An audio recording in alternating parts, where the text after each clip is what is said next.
Warning: this program may contain explicit language that may be considered offensive or inappropriate to children and some adults. The following content is intended for mature audiences only.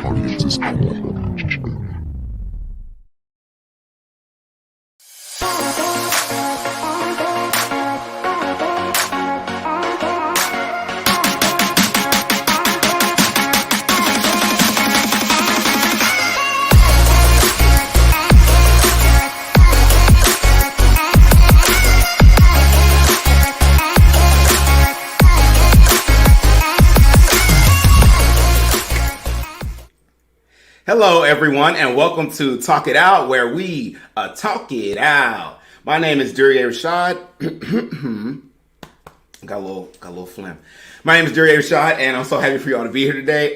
It's Thursday, the best time of the week, because we get together and talk a lot of shit about politics and social issues and such. Tonight's topic is to legalize sex work.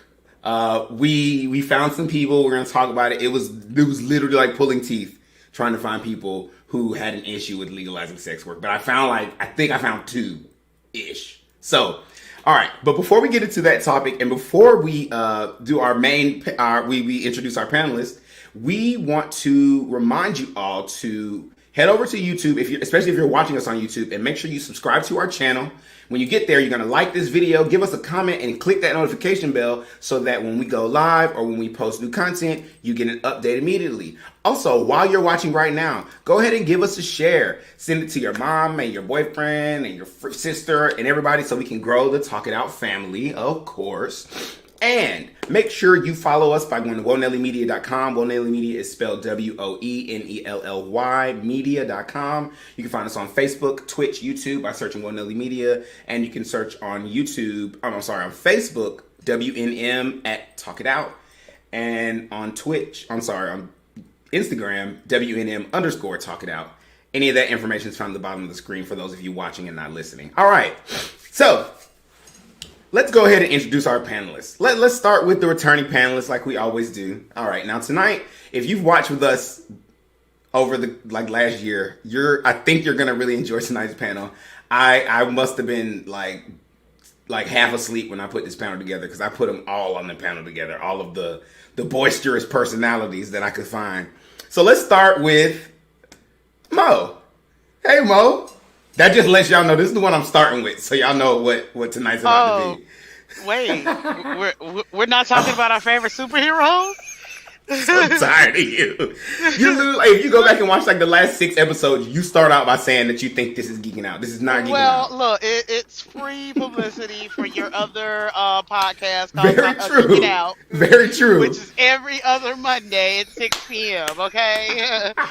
That for some reason, he just doesn't want to put me on there. I guess because I'm so opinionated about my superheroes. It's not that. It's literally because we only have one guest an episode every 2 weeks. Here we have 8 new people every week, so it makes a lot more sense to get more rotation. All I'm saying, people, justice for Mo Smith. Justice for Mo Smith. Yes. Mo Smith is a critical thinker that is too conservative to be a liberal and too liberal to be conservative. You can check out their social media at Mo Smith Pro, and donations are always welcome at $Mo Smith Pro on Cash App. If you're listening, that's Mo with an E, M-O-E. That's right. Yes, right. No donation is too small. Hallelujah. Hallelujah. Hallelujah. Okay, let me stop before. Before we actually end up passing the plate. All right. Next up to the panel is another opinionated person.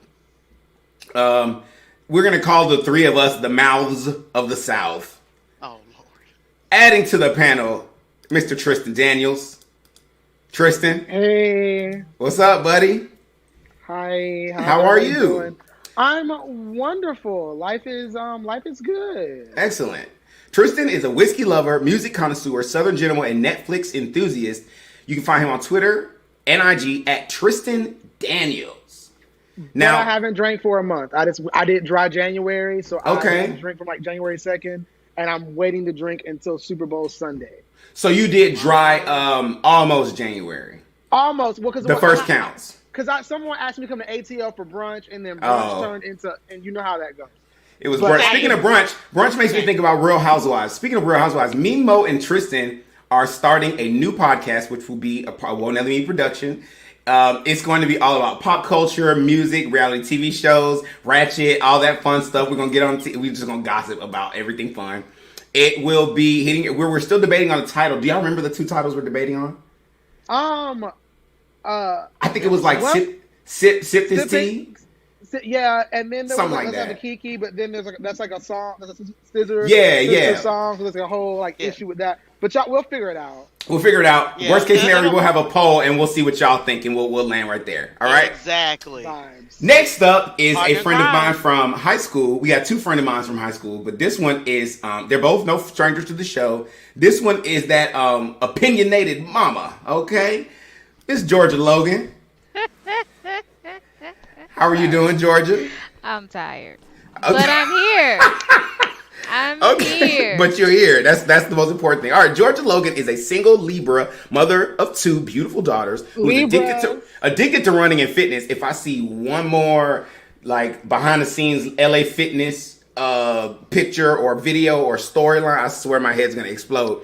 2010 Georgia State University graduate with a BA in Spanish literature and also a homeschooling mom. She enjoys cooking, traveling, eating, and practicing self-care. You can find her at Sweet Georgia Brown 924. Yes. When I tell you, she says she's enjoys cooking, traveling, and eating. If it's got anything to do with crab meat or lobster meat, Yes, Lord. oh my God! Like Through. every time I see Yes. seafood on my timeline, I scroll up. Okay, that's Georgia. And correction, But I've listen. known your butt since what, 7th or 8th Middle grade? school, you're absolutely Middle right. school. I said high school, but both of these people I've known since middle Since school. middle So you're school, absolutely Kiana right. went to middle school with us. You're absolutely right. You're Cutting absolutely our right. friendships short. I'm sorry. Damn it. I'm old. Georgia, I Everything gotta feels tell like you. yesterday and then 20 years ago at the same time. Go ahead. Look, oh, my bad. George, I got to tell you, you've inspired me with your Facebook post. So I'm about to reactivate my LA Fitness membership. Hey. So that way I can get, so I can get stronger for 2021. You know what I'm saying? Yes. Listen, I be going to the gym trying to lift weights, but I be playing Beyonce in my head, right? But I look like this. You and So that damn I gotta look hard while I'm lifting weights, but in the back of my head, I'm really like twerking. Right. That's the best part about it.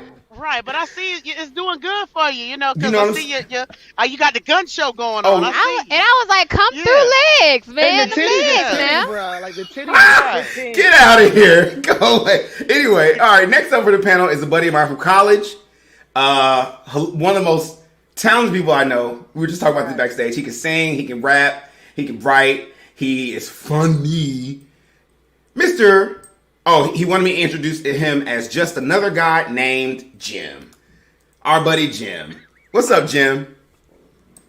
How's everybody? We're doing well. Evening. Fantastic. So we didn't have a long spiel for Jim, so we're just, I guess, because he wanted me to just be simple today, so I guess we'll just. Is that leave it at bad? huh? No, it's not bad. Look, I tell people when you do your intros, do whatever you want, and that's what you want to do. So that's what we do. All right. Thank So you. this next I'm panelist- doing well, Duryea. How are you? I just said, how you doing? Ah, Did I not? Did I forget to say it? I'm messing with you. My It's bad. a little shady tonight. I like it. This is about to be a shady panel. This next Yeah. panelist coming to us live from, I think, Michigan, is another one of those opinionated people. Miss Kiana Shelton, my friend from seventh grade. Kiana Shelton. Duryea, Don't you do really it. just be making. Go ahead. Kiana Shelton hails from Atlanta, Georgia. She is a longtime educator who started her career as a high school French teacher in Atlanta Public Schools and now works in Yes. corporate learning and development at a prominent software company in Austin, where she now resides. Not Michigan, Austin. When she isn't delivering trainings or crafting curricula, Kiana enjoys finding the best breakfast tacos in Austin and snuggling her rescue cat, Otis Brown. Oh, You would give your cat a last name that's not yours. First off, he came with that name, Mm-hmm. and I got him from an old white lady named Margaret McCurdy. And she's like, "This is Otis Brown." And I said, "Was that your ex-boyfriend? Your building super used to clear the pipes up for you?" What? I've never met. Lord. Oh, she's gone. Nah. She'll be back. She'll be back. oh no. We have those glitches sometimes. All right, so we have two new panelists. First, I recently joined this political group. It's really fun. It's crazy, but it's fun. And I met 2 new people there. So this first, hey, welcome back, Kiana. This first new panelist is. I'm gonna close out some tabs. This first new panelist I met, you know, he saw the post I was like trying to do. He was like, sure, I want to be on the panel. So I want to introduce Mr. Deontay to the panel. Woo! Deontay likes to talk. You can hear his 2 cents on YouTube or just get a quick rant on his TikTok. Just search Talk Etic, E-T-I-C. That's Talk Etic, not etiquette. No filters. Let's talk about it. All right. So I'm expecting like opinions, right? Straight up. Straight up. All right. I can deal with it. How are you doing? I'm great. How about yourself? Excellent. I'm excellent. They all right. All right. So this next panelist, who's our final panelist, rounding out our panel for this evening, is another person from this group. I believe they're an admin of the group. They also co-host this incredibly provocative political show called Politically Provoked. It was really wonderful. I've been on twice. It's really fun. I forgot to tell y'all that any panelists from here, they were like, oh, tell your panelists to talk it out. If they want to be on Politically Broke, please do. Mo, you need to get on this show.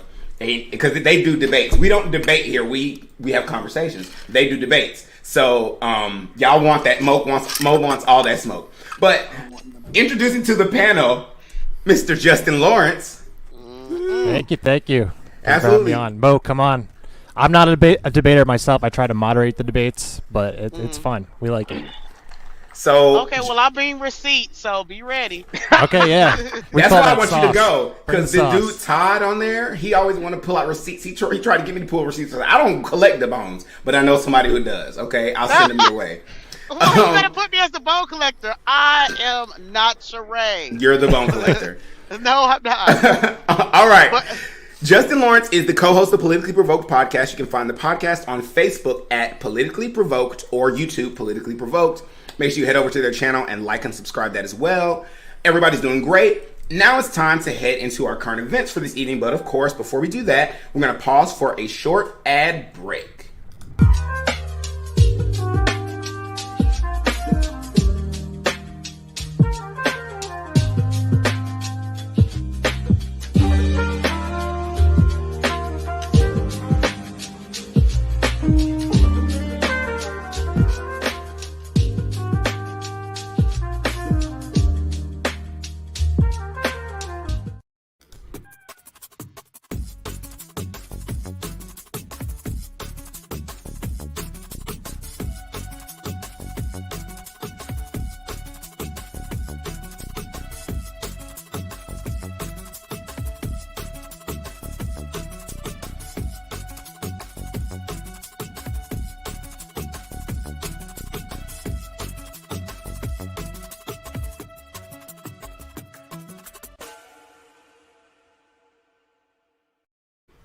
All right, those were ads from itsjessicamyers.com. Jessica Myers is a real estate investor. She also teaches people how to get into real estate investment, how to make smart choices with your money and your real estate investments. She recently completed a really large multi-million-dollar deal with Hilton, and also finished one of her newest projects, and those were clips and pictures from inside a project that she built from the ground up with her team.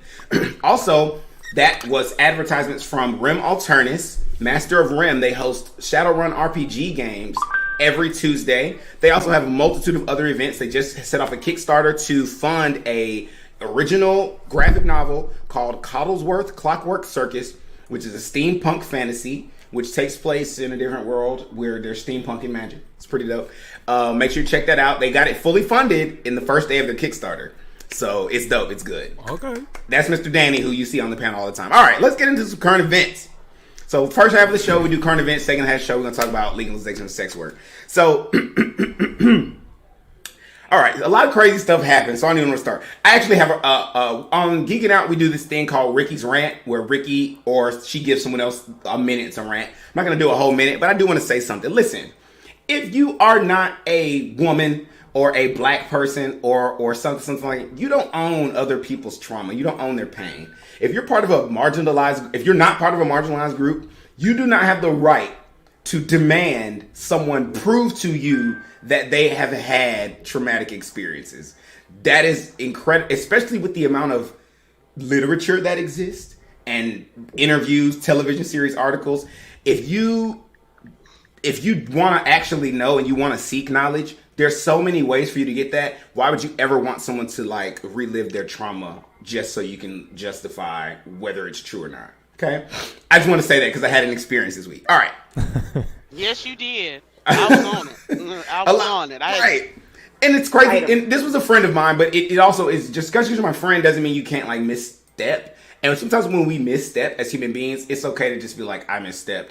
But then, you know, when you feel like you have to like justify your missteps, then you just dig yourself deeper into the hole. But anyway. Wait, you had 2 issues this past week. I did have 2 issues this week. Yeah, I had 2. And I was on both of them, honey. You were on both of them.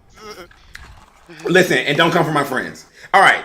So, all right. So Biden. Biden's policies have actually trended to be popular. I hope I can. Did I save the graph? There was a graph. Please let me say that I saved this graph. I did not save it. Damn. Anyway, Biden's policies have been found to be popular. There was a graph that I had and it listed like each of his policies and how popular they were. Popular on the left and the right. I'm gonna try to find the chart while we talk about it. But in addition to that, so right now the thing I want to talk about is this $19 trillion relief packet that has received no Republican support. Which you mean 1.9 trillion? 1.9, yeah. Which baffles me that it's received no Republican support, but none. But because of the state of the current House and Senate, it's very likely that it will pass without needing support from either party. I'm sorry, from either House or Senate Republicans. I wanna discuss how we feel about that. Do we feel that it is smart for us, especially with Biden saying he wants to unify the ticket? We feel like it is smart for our leaders to start making decisions knowing that they have no support from across the aisle? Or do you think it is of our best interest to notice we don't have that support and then try to find ways to get that support? What do you think should be done in this situation? I think we should do what Biden said and work towards bipartisanship.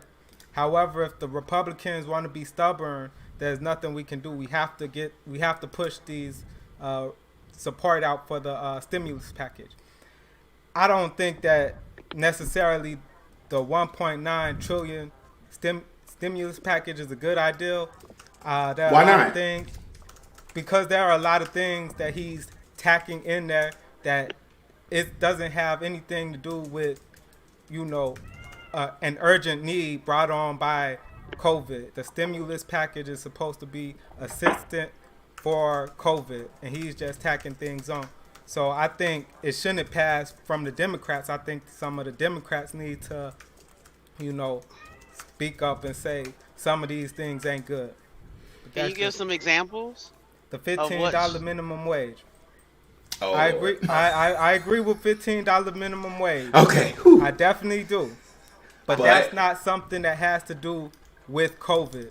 That's something that should be passed from Congress. Congress needs to create a bill specifically for $15 minimum wage. Figure out different plans, because you can't just make the minimum wage $15 an hour. You have to have a whole bill with stipulations and how is it going to work for small businesses, where we going to push the money around. It has to be a whole bill focused on the minimum wage. It can't just be thrown in on a bill for COVID. Well, I mean, it's a gradual increase. It won't be just, tomorrow it's going to be $15. And that's what I'm talking about. That gradual increase is a good idea. But he's saying that won't work if you do it with the COVID relief, because the COVID relief, I kind of agree with him on that part. I agree that I feel like politicians way too often, they take issues that aren't necessarily aligned and they lump them together. You know what I'm saying? So I feel like I do agree. If this is a COVID relief bill, it should deal with COVID relief issues. I did not know the $15 minimum wage was there. It is. I'm in support of it, but do we think that we need to have that in this relief bill? Well, here's the thing: it's not just a COVID bill. I think people are getting that misconstrued because Okay. right now we're in an economic crisis as far as Main Street is concerned. Wall Street is doing wonderfully. I mean, even the little guys are getting in. I'm pretty sure we're gonna talk about the case with GameStop and AMC We can. They wanted to talk about it last week, and we did. So we can talk about Nobody it. want to talk about them fools. Anyway. No. I mean, there is anecdotal evidence that Barron's brought up that this is not the first time this happened. This happened back in the 1930s with Piggly Wiggly. They pulled the same stunt. I kid you not. I read it in But the Piggly Barron's. Wiggly survived, didn't they? Is Piggly Wiggly out of business? Piggly Wiggly Is Alabama still a state? Yeah, Piggly Wiggly is still in business. However, it hurt in the long run for that CEO. He had to eventually step down, and there's some other mitigating circumstances. So yes, they won the battle, but there's a big chance that they're going to lose the war with this situation because Wall Street is basically like Vegas. The house always rents. Right. But yeah, getting off on a tangent, sorry about that. But the things that he's packed onto this bill is basically an economic stimulus bill that we need. And on top of that, it's kind of twofold because he's also dealing with COVID relief. He's also dealing with making sure that we have enough medicine that's being issued out. Vaccines. So he's tackling on a two-tier problem, and so due to his experience in dealing with the Senate and as well as being vice president, he knows the game. That's why he had that meeting with the Republicans on Monday. He had 10 members of the Senate Republicans to try to nail out the final details so that way we can go ahead and get this passed in the Senate and keep it moving, because he knows once they start with the impeachment trial, it's going to bring everything to a stall. All right, We're getting way off topic. Wait. So before because Justin got a question, Tristan got a question, but I found the chart. Okay, so the chart it says most of Biden's executive actions are popular, specifically talking about his EOs, because I heard a lot of people saying that they hated the EOs, blah, blah, blah, but they actually said they're popular on both sides of the aisle. So I'm just read a few. So it's going to say, I'm going to read, there's two columns. There's a column that says support, and then there's a column that says opposed. And then in that column, you have all and GOP. So they're basically saying the percentage of all who support, all who oppose GOP. But I'm just going to read who support, all, and GOP. Does that make sense what I'm saying? Yes. Okay. So prohibiting workplace discrimination based on sexual orientation and gender identity. He got 80% support, 83%, and 64% of that support is GOP. Committing to this article is from 538.com. So I'm and you love 538. The poll is Morning Consult did the poll. Is it I don't know. out of the 80-something%, are you saying 64% is GOP, or is it 64% of the GOP? 64 of the GOP. Okay. Yes. Oh, yeah. Committing to I'm over here. Committing to no, you're right. I needed to clarify that. Committing to a government-wide focus on racial equity, 73% all, 52 GOP. Requiring mask on federal property, 75% all, 54 GOP. Continuing suspension of federal student loan repayment, 68% all, 46 GOP. Continuing a ban on evictions, 66%, 49%. Restarting DACA program, 65%, 33%. Okay. Rejoining the World Health Organization, 62% all, 29% GOP. Recommitting to the Paris Climate Accord, 61% all, 27% GOP. Re-examining Trump policies on public health and the environment, 57-24. Allowing non-citizens to be counted in the U.S. Census, 56-17. Ending new wall construction at the Mexico border, 53-14. Ending the ban on travel from the U.S. to the U.S. from some primarily Muslim African nations, 52-16. enacting a moratorium on drilling in the Arctic National Wildlife Refuge 4921, and revoking the permit for the Keystone Pipeline 4315. So it regressed, but the point is they were saying that a lot of the policies, I would say the first half of them had a good amount of GOP support. So do we think he can and his overall popularity is actually right now is pretty well. Do we think he's going to be able to sustain this? I'm just throwing it out there, but I know Tristan had a comment, and then after Tristan, let's go to Justin.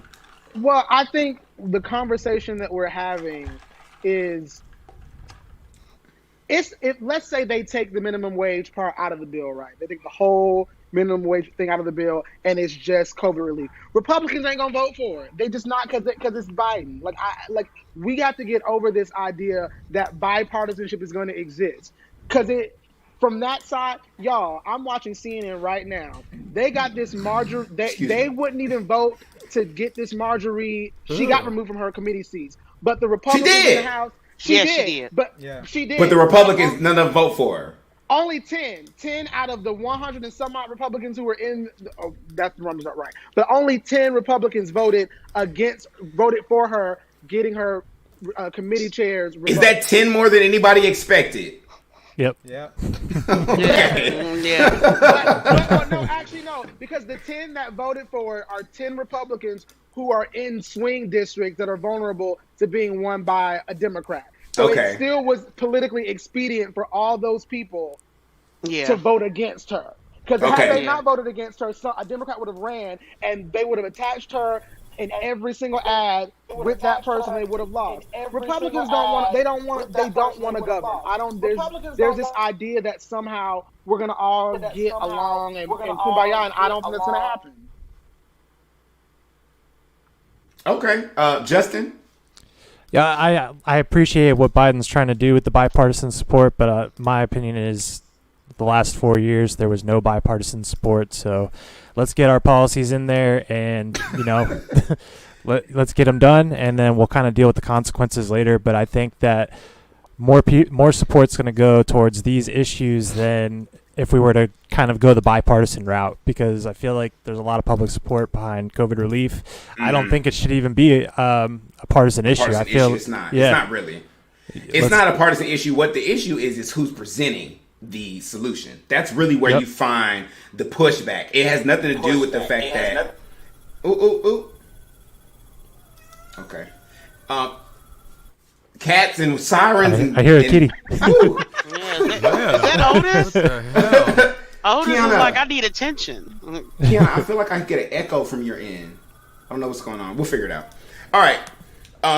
So having said that, I agree with the whole let's get our policies in, but I think the smarter thing to do would be kind of do what Biden's already doing and attack some of these issues that people that are going to be supported on both ends. Period. Like you said, you can't deny. People might criticize Biden, but when they get the $1,400 check, they ain't gonna send them back.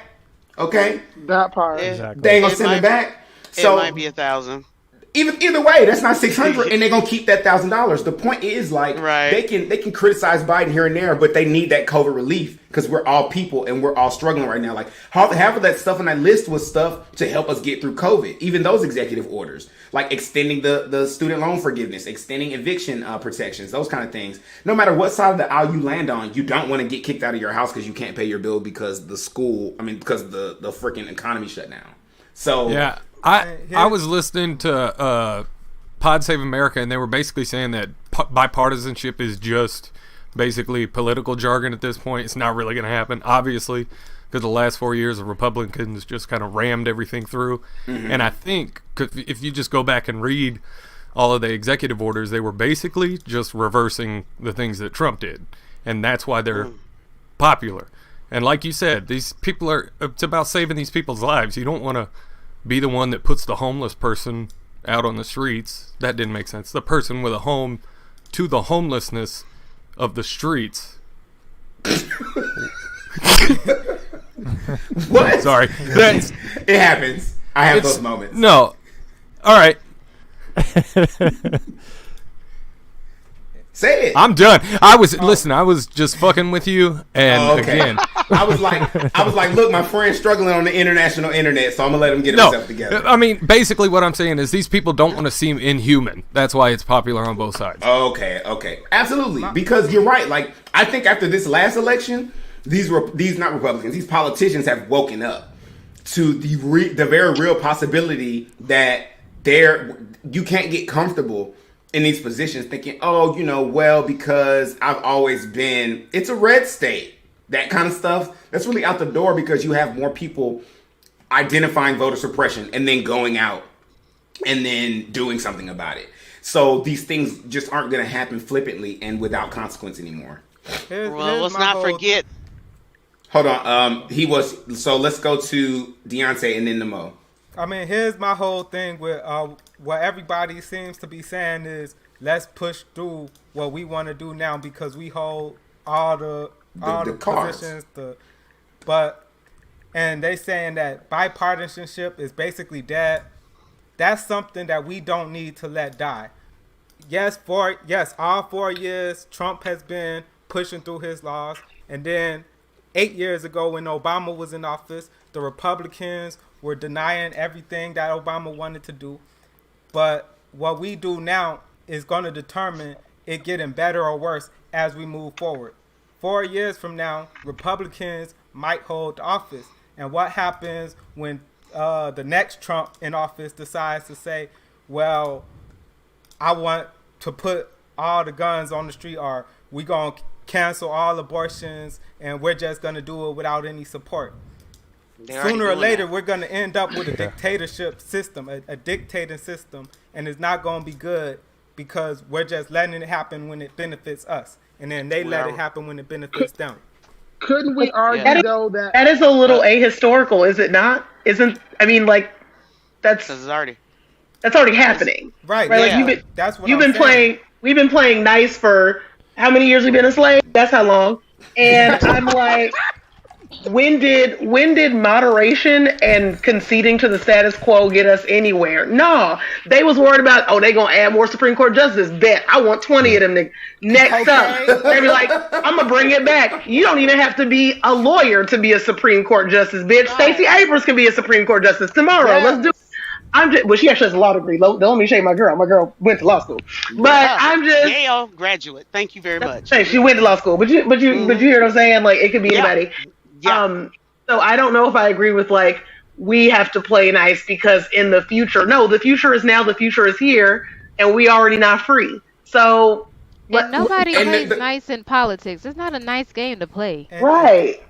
And that's exactly what she said is where she got it wrong, saying that we've been playing nice. We have. In politics, it has never been. Democrats have never been playing nice. Nobody in politics have been playing nice for the last 20, 30 years. It's all I just want to say something before everybody Duryea would make Beyonce a justice. If Beyonce was a justice, we would all be paying. Look, y'all know how expensive them tickets would be? No. No. Look. Beyonce can't read. Continue. Beyonce can't read. Kiana, look, there's a lot of lines that we don't cross on Nelly Media. And you're dancing on the edge. Well, I didn't jump over the fence of Beyonce. I didn't No, because at least Georgia will just make faces and all this. But she'll do a good face, but she won't. But anyway, what I want to say really quick is, when you talk to conservatives, not all conservatives, but a large majority of them, it's always when they're in power, fuck your feelings. And then when they're not in power, why are y'all doing what y'all are doing? You're destroying the country. Why can't you be fair? And so when you talk about Democrats in our very nature, and it's not about necessarily reaching across the aisle, because there are so many different pockets of Democrats, we have to always be in a position of compromising, because even Democrats don't always we're not just blindly loyal like conservatives are. And I think that's a good thing. So I feel like it's not that we're necessarily playing nice. I get what you're saying, because politics is like that kind of game. But what we're saying is Democrats, it looks like they come to the table in a spirit of compromise way more often than conservatives do. Conservatives come to get what they want to get at all costs. And then if you don't get what you want to get, you just. But then when the tables are turned, why should we then give a fuck about you? You know what I'm saying? Well, no, I just gotta wait. I just have a question, Deontay. What are your examples where the Democrats have basically taken it too far within the past 20 to 30 years? I mean, I could say just the way we talk about. We don't say nothing about Biden signing all these executive orders. We talked about Trump signing executive orders. We didn't say nothing about Obama signing executive orders. So we flip-flopping just on that. Well, no. There was plenty of criticism for Obama signing those executive orders. From the left, from CNN, or from Fox? Actually, from both sides, because on CNN and as well as MSNBC, well, not so much MSNBC, but definitely CNN. Then the same people. I feel like Pam. The picture's the same. I feel like Pam talking about CNN versus. Okay, but on CNN they do have. Y'all got me about ready to refill this thing already, and we on 36 minutes. They do have more conservative correspondents on there and having debates. So yes, there's been plenty of criticism of Obama doing all those executive orders. But the only reason why Obama was doing those executive orders is because you had Mitch McConnell for the last, since 500 years.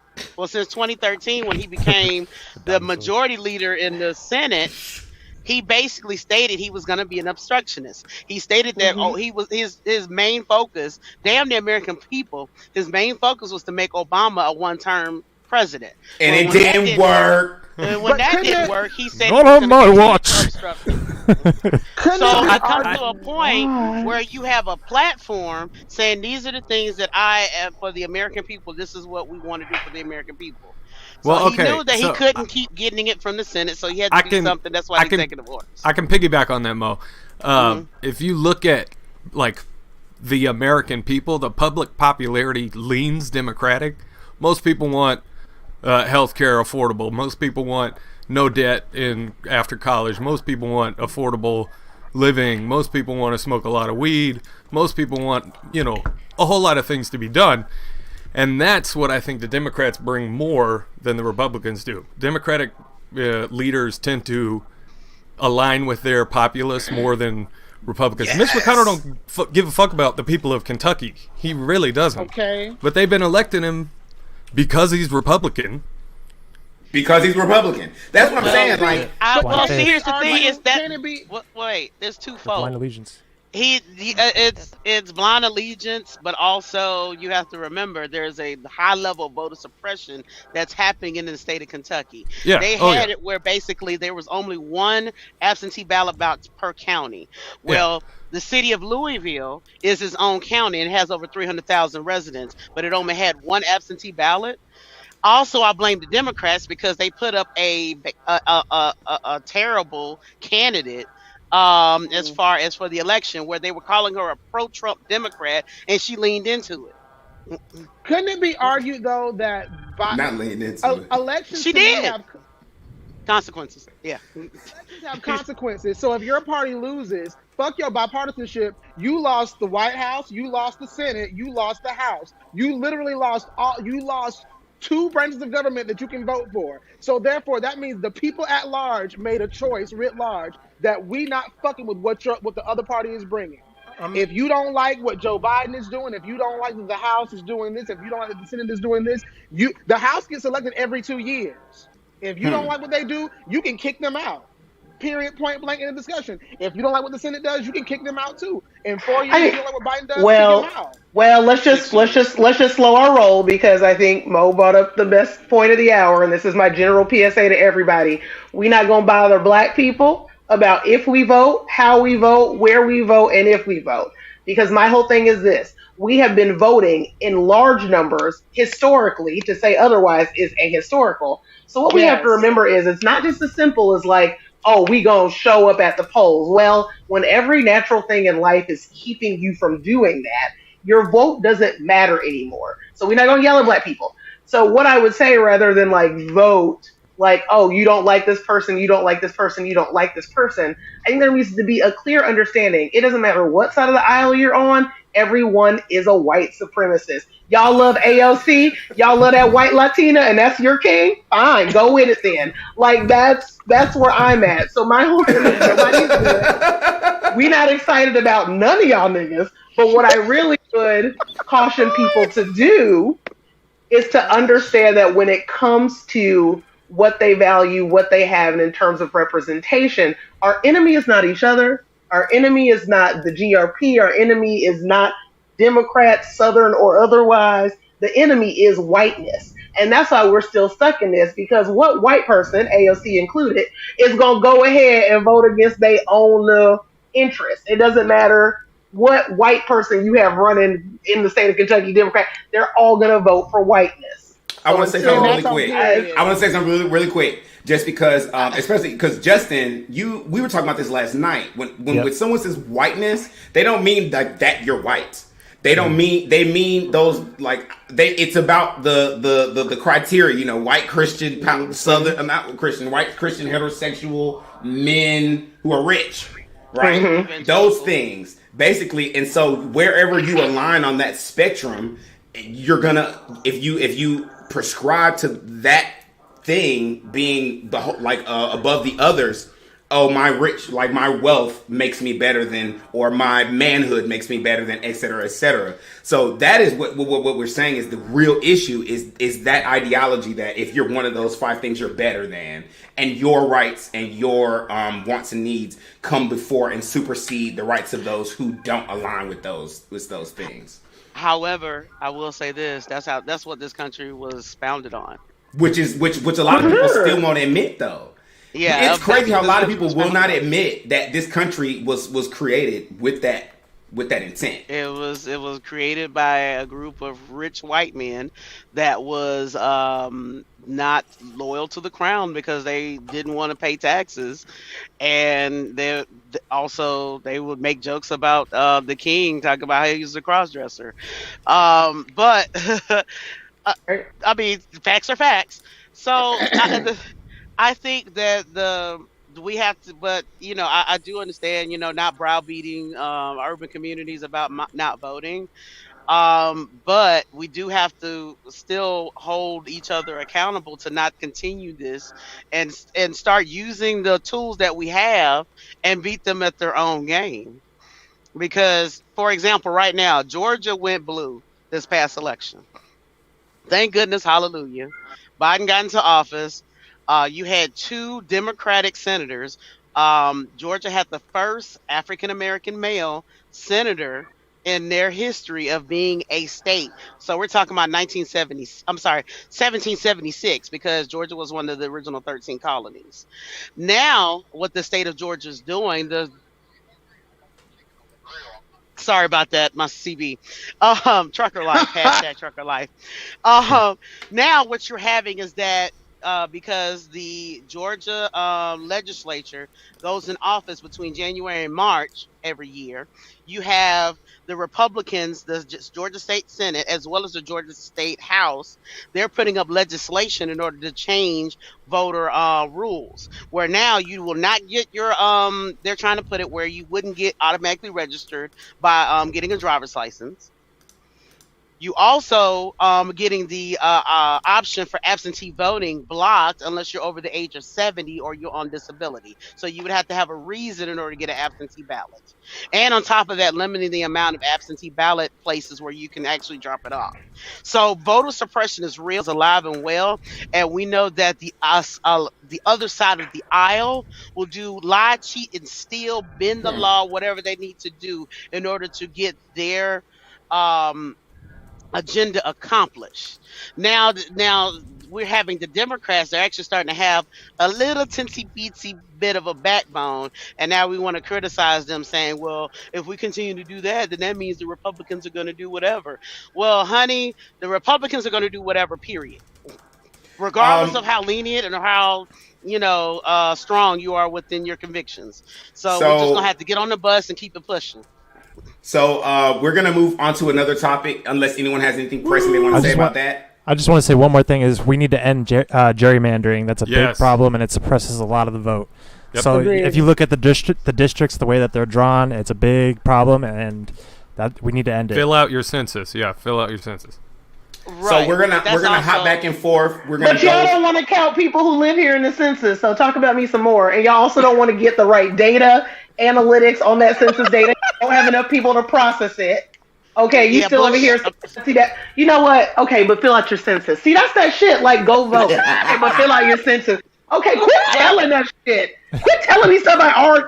No, this is not a rebuttal. Please tell. Please, yes, do fill out your census. I hope you can hear the humor. This is not a rebuttal. I respect your views and opinions, and in fact, we do align. But I'm just like, y'all need to stop telling me what to do. Right. What does that mean? The noise, the volume in this bus is what extraordinary. What that little boy said is too loud for y'all to be like, go vote, fill out your census, and for your Medicaid, pay your taxes. Get out of here. So we're gonna hop back and forth between some political stuff and some celebrity stuff. So Yes. I want to talk about T.I. and Tiny. Yo! And what's going on with them? No, yo, Yes, I unmute. Okay, go I ahead. want to talk.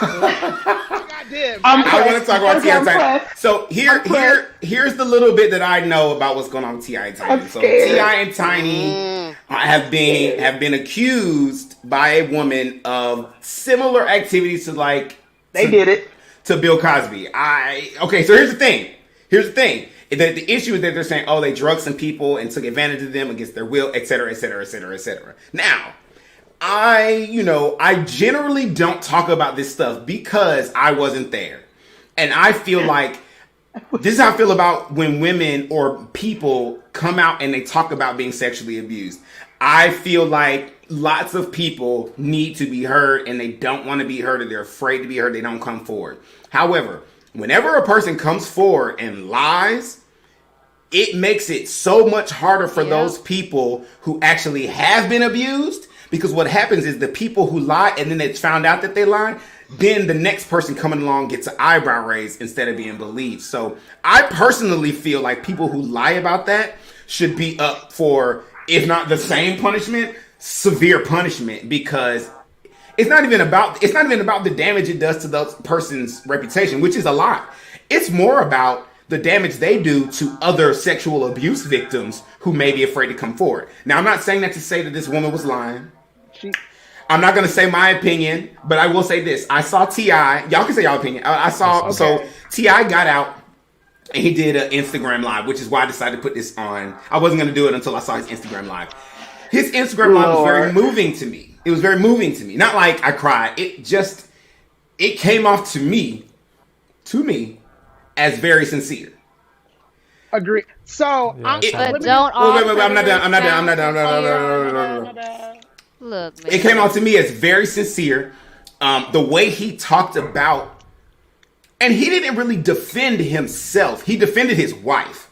He talked about her character. He talked about how she didn't deserve nothing. Like, he didn't go in. It's like, why would somebody? It wasn't really about him. He made a point to defend her. He made a point to say that a woman deserves to be heard if there is allegations of this. He didn't make this out to be some crazy woman. He said that this person was just evil.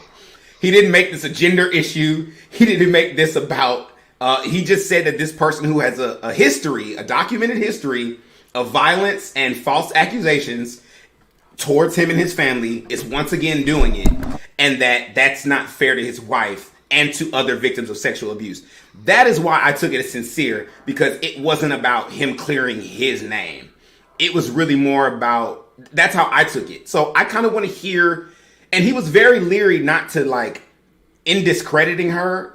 He was very specific in his choice of words as to not make a blanket statement about women coming forward. And so I just want to know how we feel about Tristan. Really wants to go first. I'm gonna let Tristan go first. So I want to know how drag we feel me about after, and it's fine. Listen, the internet gonna drag me after. I don't give a fuck. Save your comments. Lord. Save your opinions. Don't give a fuck. Don't give a fuck. No, Don't give a fuck, don't give a no, fuck. we do. Okay. We do care. Let him say what he wants to say. Yes, Georgia. I'm sorry, and this is gonna be so unpopular, but this is how I feel. Go ahead. We're getting to a place where we're willing to ruin people's lives and careers over. Let me finish. First of all, it ain't like scared.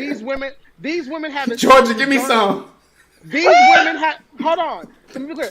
These women haven't talked to journalists who researched the story. They haven't outcried to people who literally the only information we have are DMs that this woman posted where she cropped everything. And then the sad part is somebody came out with screenshots from texts and DMs where someone straight up said they lied to her to gas her up, and she had taken what they said and posted it. That's a problem. And if y'all don't think it's a problem, Emmett Till got his ass murdered because the white woman lied about him raping her. People lie about. And let me be very clear. I think that people should be heard. I think that most people do not lie. However, I can name at least 4 instances of people who were famous or became big stories about rape where it came out that someone lied and their lives were ruined. That girl from the Rolling Stone story where she said the fraternity raped her, and it turns out she made the whole thing up because she liked a boy and she wanted him to like her. Yes, this really did happen. And the journalist didn't vet any of the information to come about. She lied about everything. Derrick Rose, the basketball player, was accused of rape by a woman. And come to find out, not only did she not rape her, she willingly went and had a gangbang with his friends and was really mad because she paid for a dildo out of her own pocket and they didn't cash out her the money back. And you can Google this all information. We cannot live in a world where you can just say something, you can make an anonymous allegation, and not only you don't tell it to a third party who can kind of vet it or at least say, hey, I met a person who actually said this, but now we're getting to where someone can literally just make up DMs and Photoshop DMs, and that's enough. And then, by the way, I read the DMs that the woman posted. I'm going to be real. If I invite you over and the intent is for you to have a threesome with me and my wife, and I hand you a pill and I say, this is Molly, you want to take it, and you choose to take it, that's a choice. That's consensual. That's consensual. Nobody forced that on you. No one told you had to do it. That was a choice you made. And this, well, I was pressured. No, you saw someone who was famous, and you wanted to be in the vibes. You wanted to be in the vibes. Just like everybody has a right to say, I want to have this sexual experience. If you don't want to participate, that's fine. But this is what I want to do. And if you choose to do it because you just want to be a famous person and then you regret it afterwards, that ain't rape. And that's what a lot of the things I read sounded like to me. All right, I'm done. I'm sorry. So I have one that goes, and I feel like the only thing to say is goes to pattern of behavior. So this is why I have issues with this. Is not in rebuttal to anything because I'm gonna let the internet go ahead because let the internet go ahead. But my whole thing is this. Do I think that oftentimes people take advantage of a situation? That's always going to happen. We know that exists. I will say a lot of the examples where you're like, these women have lied about something, it is vindictive white women. So put a pin in that. Take that to your next place of business and worship. Then the last thing that really kind of gets me, and which is why I actually feel there's probably some truth to a lot of what's coming out, is why would he think that he is not entitled to, quote, get to either like, oh, I want to come over, I'm going to have a threesome with Tiny and T.I., cool. That does not preclude consent. That does not preclude, and ongoing. Let's be clear, because if we take in Molly, the ongoing consent is gone. That's out the window already. So just by nature of that even having happened or been encouraged, or it was a wrap on that. So right now, we already in the rape category, first. Second, wait. The thing I'm just being honest. So, if you have ongoing consent. So are you telling me that every time I've had? Okay. If you're intoxicated, you can no longer give consent. So then, what if we're both intoxicated? Intoxicated, right? Okay. So I've never had consensual sex. All right, slow it down. Why are you only having? Why are you only having? Thank you. I mean, I done had at least a shot before. I don't know what y'all talking about. This is outside the scope. We're talking about when this is outside the scope. Okay. So the fact that even occurred, that's one thing. And again, these are all soft, right? These are soft things. Two, everybody knows how Tiny and T.I. get down. So this is all within the realm of possibility.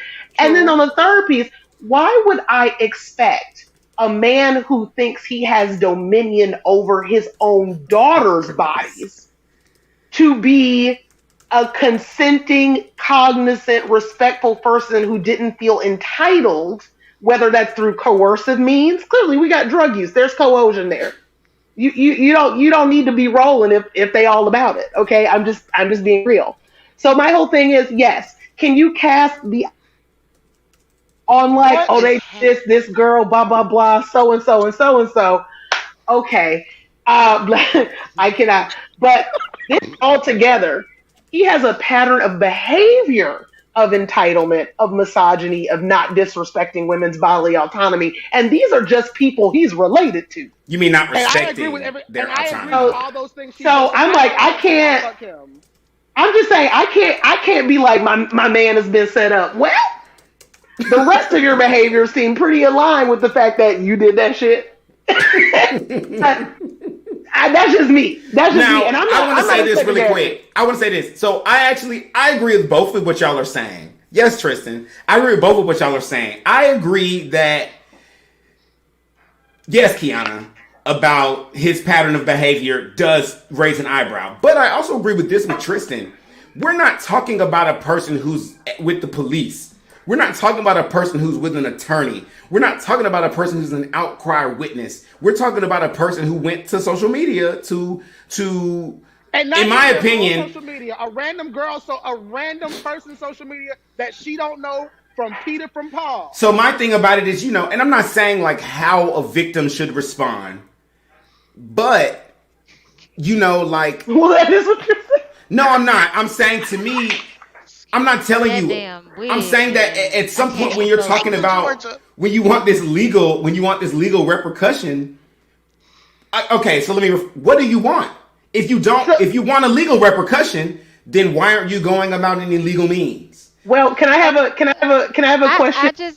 I just have a question. Has anybody been through the actual procedures of actually reporting sexual assault I was about to say molestation? Has anybody actually been through that actual legal process? Show of hands. That process is way tough. So here's why I'm saying this.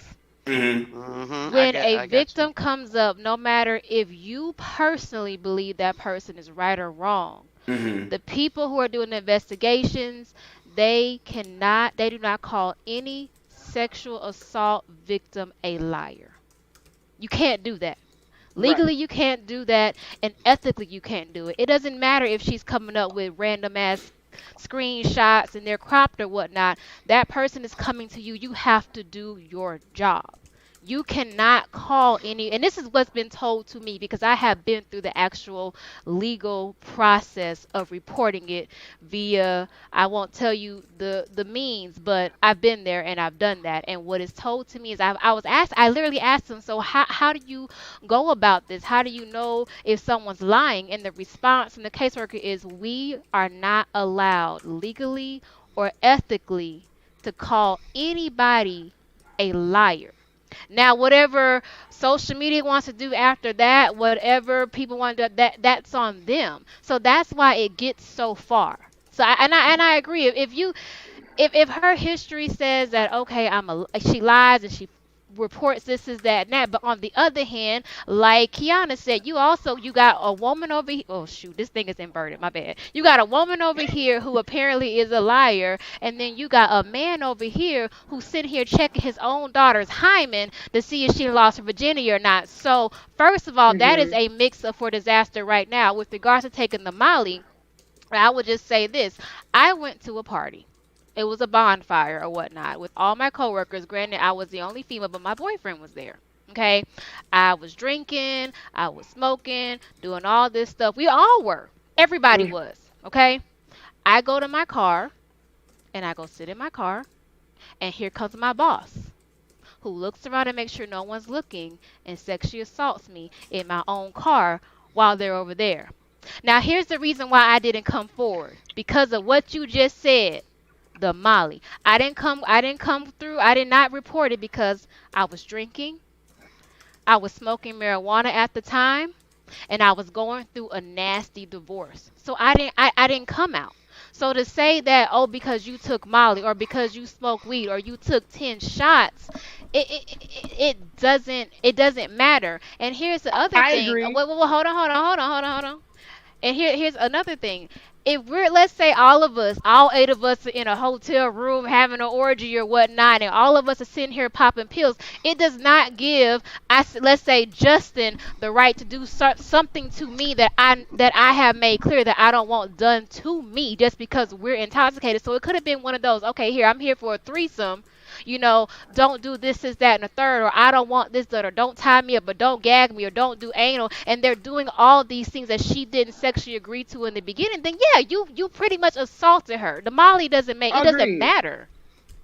Yeah, I don't think we're arguing. Say we weren't here, we weren't there, so we don't know who to believe. We got 2 idiots. Okay. 2 idiots. I know who I'm inclined who decided to have a damn threesome. And now everybody's fucked because you got a liar over here, you got a liar over here. Which is this is my thing about it. Pun intended. I want these women who are people, because let's be clear, it's a lot of unreporting that goes on with men as well. Absolutely. I want these people who are assaulted to know that they can come out and be believed. There are people who are out there who are spreading loose and spreading wide, and then they get raped. And then because they be spreading loose, they be spreading wide, people want to say, oh, you didn't get raped. No. You can still be getting raped just because you like to have sex a lot. Like, I was just going to say, this is an excellent segue to our topic later. Absolutely. It is. Excellent foreshadow. Yes, great comment, Shantasha. Thank you for sharing that, Georgia. Thank you for being so open and personal. Yes, thank you. Georgia will always come through with the honesty. But Georgia. I think in general, it is a touchy thing because I do think there are people who are falsely accused, but I also feel like there are people who absolutely are not. I agree with that policy. I don't feel like if someone comes to you and say that they were sexually assaulted, your job as an investigator is to investigate it, not to decide whether this woman is lying or not. So it is not your choice, because even if you investigate, you feel how you feel. You don't even get to decide at the end of the day. The lawyers get involved, the judges, and all that stuff. So I personally agree with that. It shouldn't be their job to decide if this person's telling the truth or not. What it should be is, okay, let's move forward. Thank you for sharing that, Georgia. Thanks for being so open and Georgia.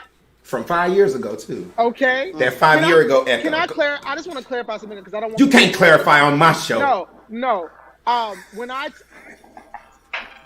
If you do Molly or get drunk or smoke weed or do any kind of substances, that does not give someone the right carte blanche to rape you or hurt you. I just think there's a difference in, like, I know I have consensually engaged in partaking in a substance and then choosing, like, me and this person to twerk something.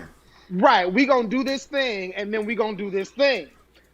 From the things that I read that the girl posted that I saw, I didn't read all of it. The ones that I read, it sounded like it wasn't like anyone like drugged them or anyone like took advantage. It was more like we're all adults and we're choosing to do Molly, have a threesome. And then the reason why T.I. talked about his wife more than himself was because in most of the stories, nobody really said anything bad about T.I. What they mostly said was, I did drugs, had a threesome with T.I. and Tiny, and then afterwards Tiny wanted to beat my ass. Tiny said, fuck you for not doing this, or fuck you for doing this with my husband. Like, that's why he was saying about, I feel for my wife. Because when you read the stories, there was one account that was straight up rape. They said someone gave them Molly, and then T.I. and Tiny didn't even sleep with her. She said that it ended up being a friend that was at the house too, that she didn't want to do anything with him, and that she just blacked out and woke up and like her privates were sore, and they told her that she had slept with that guy. The rest of the stories, from what I could read, were consensual situations, and then after the sex was over with, Tiny like was ready to beat their ass and was kind of kooky. Sounded like she was high on cocaine. I don't know. How are you making that assertion? How do you know? Because if we want to be the people, and it is very well known in Atlanta that Tiny and T.I. put that booger sugar up their nose. Let's be clear. Let me talk about something. First of all, allegedly. Let me say something real quick. Let me say something real quick. We ain't talk. If your receipts are the streets are saying, then those ain't receipts. Bruh, if you like, not to be funny, they done told on themselves. I've seen Instagrams where T.I. and old girl are in the club together, feeling on big booty bitches. This is look. All I want to point out here is the consent. I hate to break it to you. If you're constantly having non-sober sexual relations, like at the minute someone is not into it, that's a problem. So this is what you want to do. Live how you feel. Let your freak fly. Hey, I'm trying to. Nah, I ain't gonna say all that. Tell my business. My mom might be watching later. Hey. All I'm saying is this: is that these grown people who got all the PR people, all the counsel, this Negro clearly can read a thesaurus, so he can read like they're still making this drug people, knowing that at any point in time they could withdraw consent and not understand and not have the ability to do it. To put yourself continually in that innocence. So this is where I'm like, regardless of the ales, for those. Can I ask a controversial question? Sure, and then after this, we're gonna move to the next topic. I'm just That's all I'm saying. I'm just curious as to what everyone thinks. I'm being dead serious. Do you think if I Tristan Daniels choose to go to a place where I know there's drinking, drugs, and shady behavior, and then I choose to go to that place and partake in at what point is there? At what point? I'm trying to figure out how to word it so it doesn't sound crazy. Word it right. I know. Right. So the answer is none, because you can't finish that sentence. The answer is none. No. Yeah. No. Hey, let me be clear. Nobody has the right to force you to do anything against your will. That's first and foremost. However, I think that sometimes I think, especially when drugs and alcohol and things like that can be involved, I feel like sometimes people see things as consent that may have not been. Oh, it gets very gray. It gets very gray. And that's the problem. And that's the problem. These people who know all the legal, you don't do that. You don't do that. At what point is the earnest on me as a person to not put myself in a situation? Pause right there. Because what you're trying to say in a nice way is basically the epitome of rape culture. You're trying to I was about to say, Duria, you need to do a whole separate topic on rape. It's so funny. Let me tell you, I actually had it on the list, but then I was like, I didn't know how to advertise it without being triggering. Yeah, because the problem. But the thing is, we got to trigger so we can educate. That's the problem. I don't want to trigger victims of sexual assault. I'm here. You put the warning. Just like well, that's true. I didn't mean to. I didn't know. Look, now I feel like shit. Now I'm really. Wait, but let Go ahead, Mo. I hear you, Georgia. I'm a holler. Get him. Okay, because here's the thing, when you're trying to put even a modicum of blame onto the victim, then that gives a little bit of justification for that rapist. Yeah. And that's what we can't do. Mm-hmm. Now, I don't care if a girl is pissy drunk, blacked out. As another human being, you should not be trying to get in her drawers or his drawers. But I'm not speaking about that situation. I'm not speaking about that kind of thing. What I'm speaking about is specifically if me and Jim, because Jim is my friend and I can say some shit and it'll be fine. If I come to Jim's house tonight, right, and me and Jim smoke some weed, do some Molly, get drunk, right? Oh, Jim, that's what you be doing? Okay. Oh, I can't do that. I have epilepsy. I can't do that. Fuck it, Jim. But I get what you're saying. Sorry, continue. Let's say me and Jim do all that, right? Oh, and let's say that me and Jim have had a mutual attraction before this night comes. I would agree with that. Jim and his haziness of being on with Jim coke, weed, Molly. Me and my haziness on being on coke, weed, Molly. Maybe Jim misreads my signals. Does that make any sense? I'm not talking about so that's the thing. No, but that's the thing. But I see what you're saying, and I get what you're trying to do. But the problem is, the minute you decided that you were going to be inebriated and put yourself in a situation where you could potentially violate someone's ongoing consent, this is still a choice, right? It doesn't. Even if we're people and we're together, we gonna do this Molly, blah blah blah. It's like, oh, I'm at this. I'm like, I don't like it. I'll do this. I don't like it. But you don't get that because you're high out of your mind. That experience does not negate the fact that my consent was not given. Let me say something really quick. Can I say something really quick? So essentially, I don't remember where I did this training. I was an RA, so I feel like that's when I did it. But I did some training about it, and the question came up, like this whole conversation came up. So I said, wait a minute. So if I'm drunk and someone else is drunk, and then the next morning I call the police and say I feel like I was raped, they were like, well, then we would charge the other person with rape. And I was like, but we were both drunk. And then they were like, it was like, so who? So I was like, in that situation, who's the person who is guilty? And they said, really, we're just gonna go on whoever reports first.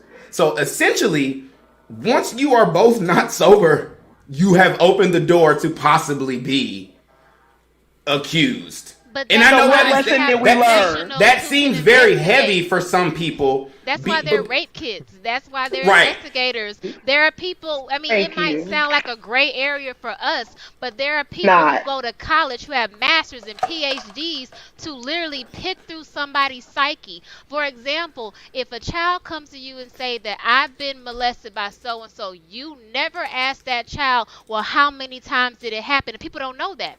You don't ask them that kind of, there's specific questions that you ask people, but unless you have the proper education and knowledge to do so, then you're fucking up, point blank, period. So yeah, okay, you and me drunk, Duryea, you call and say that, you know, I raped you last night or whatnot, this is that and the third, you're gonna get a rape kit done, you're gonna not be questioned by a regular, it's called a forensic investigator. So you're going to have a specific person assigned to you to ask you specific questions to get down to what happened that night.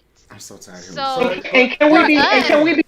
Wait. Wait, hold on. Let Deontay, because we ain't heard from Deontay in a minute. Go ahead, Deontay. Because what he was saying was both people are raped and both people are rapers. Like, you're saying potentially. You could get a rape kit done, but there's like I could be telling the truth. Maybe I felt like I was raped. Maybe you felt like you were raped. Like essentially, that's the reason why you have professionals to weed that stuff out. Keanu, what do you mean by weed it out? I'm saying I think we're conflating sex and rape. I think we're conflating some things because I want to be very clear. Science exists, and I know maybe not many people here have familiarity with like having or being in close proximity to someone with a vulva.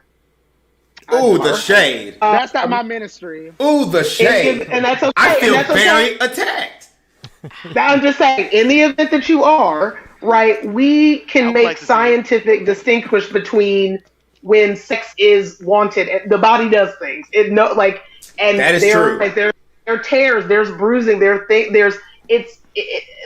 even if those things don't present, I want to be completely honest, I'm not CSI.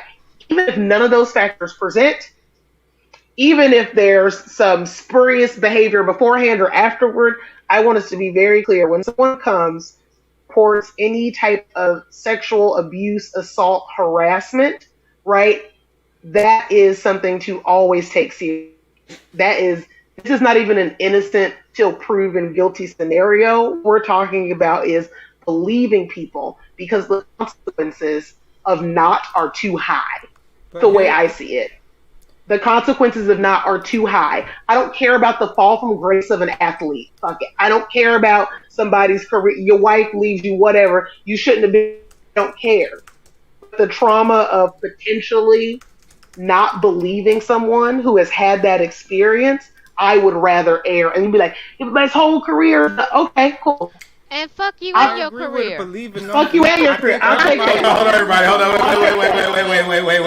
Wait. One last thing. Here. Hold up. Only reason I'm stopping is because it's for time's sake. All right, so I'm gonna give Deontay want to say a comment, Mo want to say a comment, and then we're gonna move to the next. All right, go ahead, Deontay. I think everybody on this panel agrees that you should believe the person who said that they were raped. I think the issue comes out with if my body shows that it was consensual, but in my mind I'm thinking like I didn't really want to have sex, or I don't like. I seen on Steve Wilkos one time, two people passed the lie detector test. One person said I was raped, The other person said, I didn't rape you, and they both passed. So it's always gray area. No. Wait. Mo. I was. Yeah, I know. I'm giving it to you. Oh, okay. Mo. I appreciate it. Okay, so we have to remember that lie detectors are not admissible in court. That's number one. They are not. So number two, let's put it in perspective. Out of the cases that are actually reported as rape, which is not a lot as compared to the actual sexual assaults that are happening in this country. Thank you. Less than 2% actually make it to where someone is actually charged. Exactly. So let's keep it 100.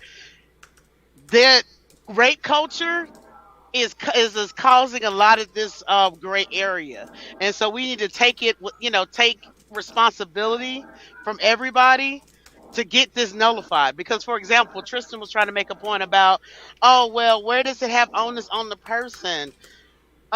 He was really talking about for himself, like, how do I keep my he was trying to say, how does he keep himself out of being in a position where he could be, where he would think it's consensual because they both agreed to do these substances, have this sex.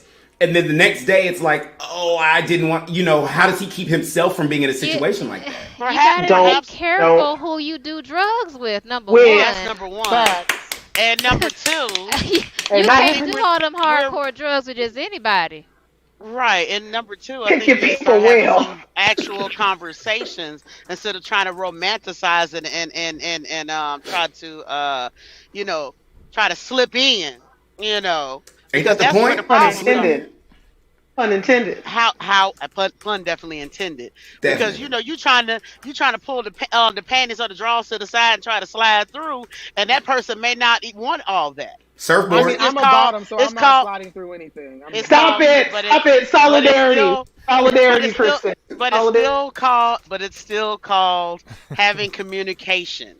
If you had a full open line of communication of what you like, what you don't like, instead of just going off of feelings and signals, a lot of this stuff will be alleviated. And you know what? I agree, because at the end of the day, where we are right now as a society is, I would much rather have a good. First of all, I'm kinky. I like to talk, but I would much rather have a nice. Shut the hell up. I would much rather have a nice little preamble, to the event. And first of all, that gets me going anyway. But then that way, once we are now here to talk about what turns you on. I'm sorry. But we don't have the time for that. We don't have the time. Too long of a list. But then once I get going, once you get going, you don't have to do that no more. You can just fly.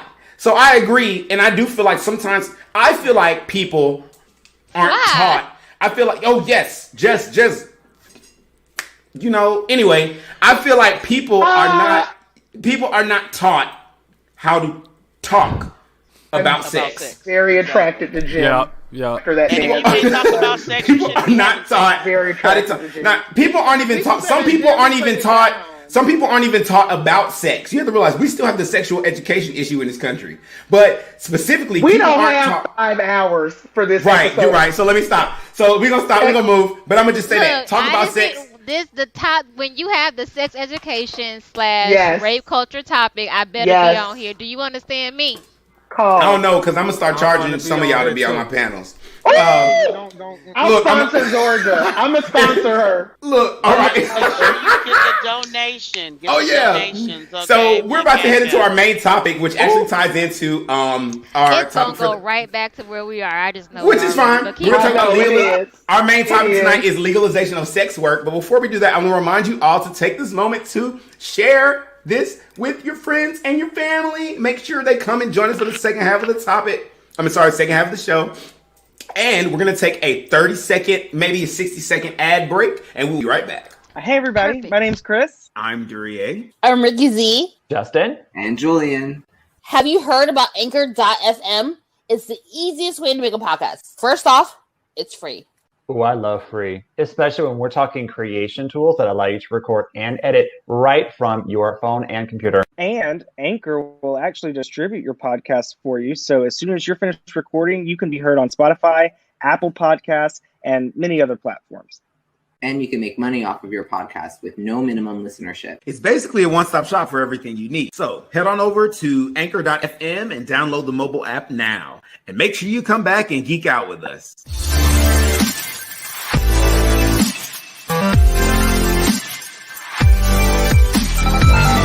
What am I actually telling my body? And the things that our body needs to survive, you can't weigh it down with all that junk, all the chips, cookies, cakes, and pies. You know what I'm saying? Like, think about that. And I know for me, that's my struggle. My weakness is sweets. Because I'm going to be honest with you, I had already planned when I got this video to make a run to Del Taco real quick and get one of them sweet cheesecake bites. Let me tell y'all something. Them things will make you slap your mama. They're so good. Lord have mercy. Is that drool? That done got me drooling. That was an ad from that was an ad from the Mompreneur Plug. Her YouTube channel has gotten over 1,500 subscribers in the last year. She went from she was like 100, 200, something like this time last year. She did that in tandem with her husband, Cody Paul Francis, who is Cody Paul Media CEO. They do internet content creation, editing, filming, all that fun stuff. And that first commercial was for if you want to learn how to make a podcast, anchor.fm is the easy way to do it. And that was featuring the cast of Geek It Out. Geeking Out is every other Monday at 8 p.m. on YouTube, Twitch. Now, when y'all come back, and at some point very soon, we're going to have Mo on the show because I don't want to get I don't want to have any more surprise T-shirts on the Talk It Out show. Whatever. Also, Justice for Mo. Before we go into our main topic, I would remind everybody, March 3rd of this year, we're going to be having our first annual 24-hour live stream, which will be a fundraiser, which will be raising funds for Nelly Media, but we'll also be splitting the funds with a charity. We're in talks with the charity right now, getting everything solidified. The charity is, we haven't gotten it solidified, so I don't want to say the name, but the charity is a charity that supports LGBTQ veterans. So please come out and support. We'll have all kinds of events. We'll have Talk It Out, Geeking Out. We're going to have a live cooking show. We're going to have some art probably of some sort. We're going to have a preview of the podcast featuring me, Mo, and Tristan. And there's also another podcast that we're featuring called First Time Financial, which is about young kids, young teens, young adults getting into finances, learning how to file your taxes, learning how to make smart choices with your money. And that will be coming to Nelly Media as well. All right, so let's talk about this. Legalization of sex work. So I recently watched a interview with Miss Kamala Harris. I'm sorry, Madam Kamala Harris. And basically they asked her, did she feel that legalization of sex work should be a thing? Her response was, if it is consensual, she doesn't find a reason for there to be any legal ramifications for anything that happens between two consenting adults. God is good. Now, my personal thought process on this is this. I agree with that. Now, I've had a lot of different, I've heard a lot of different responses. One response, I watched this lady on Fox News, and she was a former victim of sex trafficking, prostitution. She feels like if you legalize sex work, you will increase the number of women trafficked and prostitution will become more dangerous. That was her, and her coming from her standpoint of having been there. Now, granted, when I saw the interview, she listed a whole bunch of horrible things that happened to her. However, they were all because of the illegal aspects of prostitution. Right. But her opinion was her opinion, and I'm not, so that's how she felt. And, you also have some people who question, well, should it be illegal? Maybe not. But what about the moral fabric of our country? Like, what are we telling our children?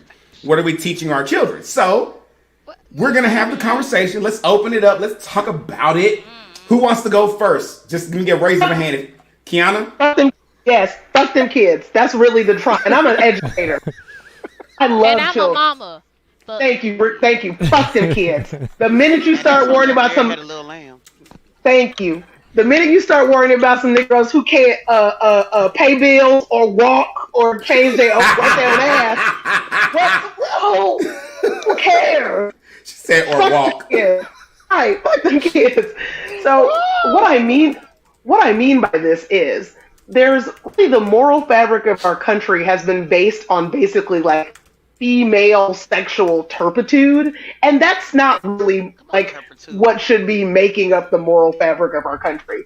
What morality looks like is compassion, radically so. That's going to come from it. So just like you said, when we talk about sex work has to be legalized. One, it has to be legalized because we know who's affected by it. It's Black queer femmes. So first off, I don't need sisters killed. So that's the first thing. It's really about how many Black people can we keep alive. So that's the first thing. I'm all about it. Let's do it. I'm for it. Second is when you legalize something, you legitimize something. Look, do I hate that the minute they actually legalize sex work, some white find some way to basically do a Uber Ponzi pyramid scam on my girls? Yes. But at the same time,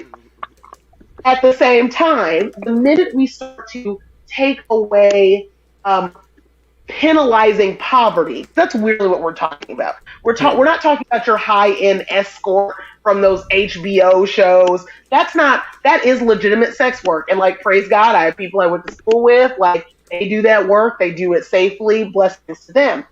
But my hope is when we talk about sex work, we're not talking about girls from Ole Miss who want to go to the bar and go to a high-end escort. So that's what I'm talking about. When we talk about legalizing sex work, we talk about decriminalizing an aspect of poverty. We talk about decriminalizing with Black femmes' bodies, right? Literally, it is a crime to be in this country. If you didn't know, it is criminalized. Our mere existence is criminalized. So that's second. Then when we have those, that also means that we have empowered people with legal resource, right? Sex workers, particularly Black, femme-presenting, trans sex workers, die. They will be beaten. They will die. They will not be here because of the stigma, the shame, the insistence on white supremacy in drawing gender binaries and sex binaries. Like when we say that it is not legal for two consensual people to exchange the commodity of sex, which it's already been commodified. It is not the precious of that God made two bodies that are, shut the fuck up. No, we fucking, okay? Is you fucking 2 shots, fucking, whatever. Get out of here. We're trying to make babies. Get out of here. We fucking. We're trying to have our bodies working. We fucking. Shut up. Shut up. So that's my whole thing. I need to comment. Other people have things to contribute, but I want to be very clear. If you aren't for keeping poverty and the existence of Black, queer, femme people, then yeah, go right ahead. Y'all lock sex workers up. But if you want freedom for everybody, then y'all need to go ahead and legalize that sex work. And that's all I'm gonna say. I'm gonna go over here and get my red wine. Not that wine. Yeah. See that? Water, girl. All right.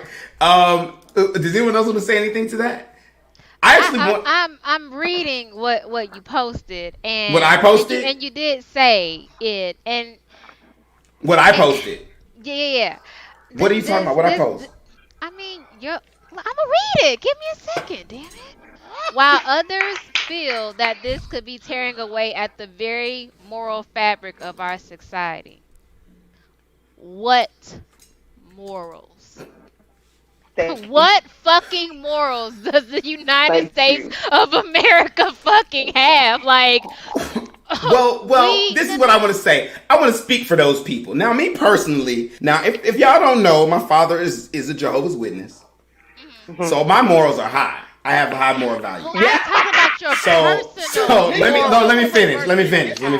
Okay. The watchtower. I got the watchtower. You know, and so I'm being funny, but seriously, like when you look at a person like my dad, I have never seen my dad wear a t-shirt. I have he's literally always wearing a button-up shirt. I've never seen him in jeans. You sure that's not because of racism?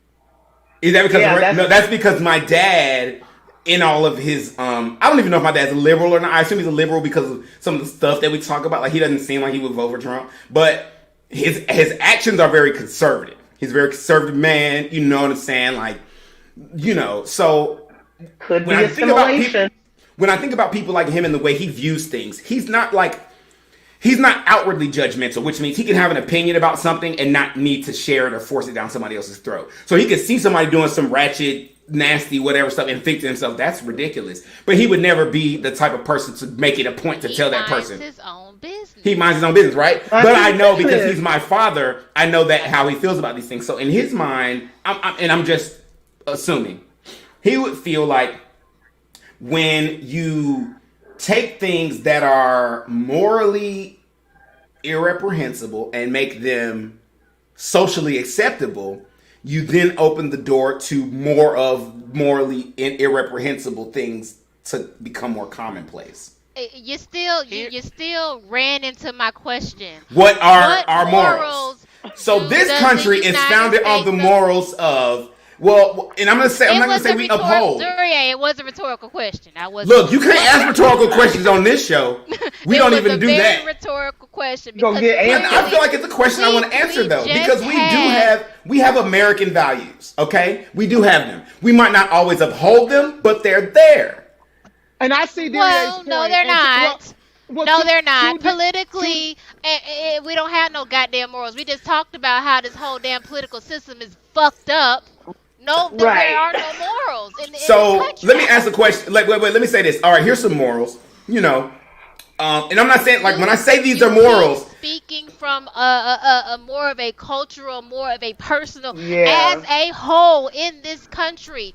What? I'm about to say. You can't murder somebody. That's a moral. We got morals against murder. What about But we murder people. We have capital punishment. Wait, hold up. Now, when I know, Jim, I know. When I list these morals, when me and Deontay list these morals, we the only people on this panel who got morals right now, Deontay, and it's cool. Okay? We are the moral of... moral. No, I'm just being funny. I feel personally attacked. I know, right? I ain't even said anything about my points. I feel like this. When we're listing these morals, we're not saying that they're not abided by, but there is this code of things that shouldn't be done and that are seen as morally irreprehensible: lying, cheating, stealing, murder, violence, sluttiness. Like, these are things that we as a country condemn. I can find a social media post that refutes every single one. I agree. And like I said, this isn't a cover-all. What I'm saying, these are things that are generally socially acceptable. Like, the term thought wouldn't be a term if we didn't look down on people being overly sexual. Honey, some people be excited to be a damn thought and a side chick. But it's still a term. It's still a term. We don't have a term. We don't have a popular term for people who aren't hoes. The point I was getting to before you interrupted my rhetorical question is this. I'll just look. God damn it. We got a whole song talking. Ooh, did we lose them? We lose. We lost that. You done kicked the host out, Georgia. You done kicked the host out, Georgia. Shout out to Ricky. I think I kind of get what Dirier is getting at, because that was kind of. But pause. Let Tristan say it. Let Tamara is right. Tamara said y'all gotta let each other talk. LOL. But at the same time, it's Georgia's original point. You gotta let it get a point out first. So Georgia, then Tristan, then Mo. Y'all don't even know what to refute because y'all ain't let me fucking talk. Georgia, and then Tristan, and then Mo. All right. Go ahead. So my point is the whole legalization of sex work. First of all, that lady who was talking about that sex trafficking shit, that was so off fucking topic, because there is nothing consensual about sex trafficking. Number one. So touche. Throw that in the trash, okay? Nothing. She shouldn't even been talking, okay? Number two, we got songs that's talking about I'm gonna give you my cash app for some head. I mean, we're singing about these things. We doing this, and we don't have morals anymore. The simple fact of the matter is that our airways are monitored, and that you can literally say that if I give you my cash app, you gonna cash app me some money to give you some head. It's been legalized. So go ahead and decriminalize the shit. It's like you've been decriminalizing weed because our society nowadays, everybody's paying to get fucked. Okay? Ooh, And granted, my yes. mama was born in 1952. She said ain't nobody getting this pussy for free. Okay? So let me tell you this right here and there. Ain't nobody getting nothing for free right around here. Ain't nothing for free, honey, because you know what? Now I have heard the conversation where they, the conversation where they say, really, at some point, I don't care who you are or who you think you are, you have paid for sex, whether it's through dinner, your mama, your daddy, a cell phone, but you done paid for sex, or whether it's through having a child, you done paid for it. Okay, you didn't pay for it. So look, I didn't the bill take you comes out due. on dates. Look, you want a steak dinner?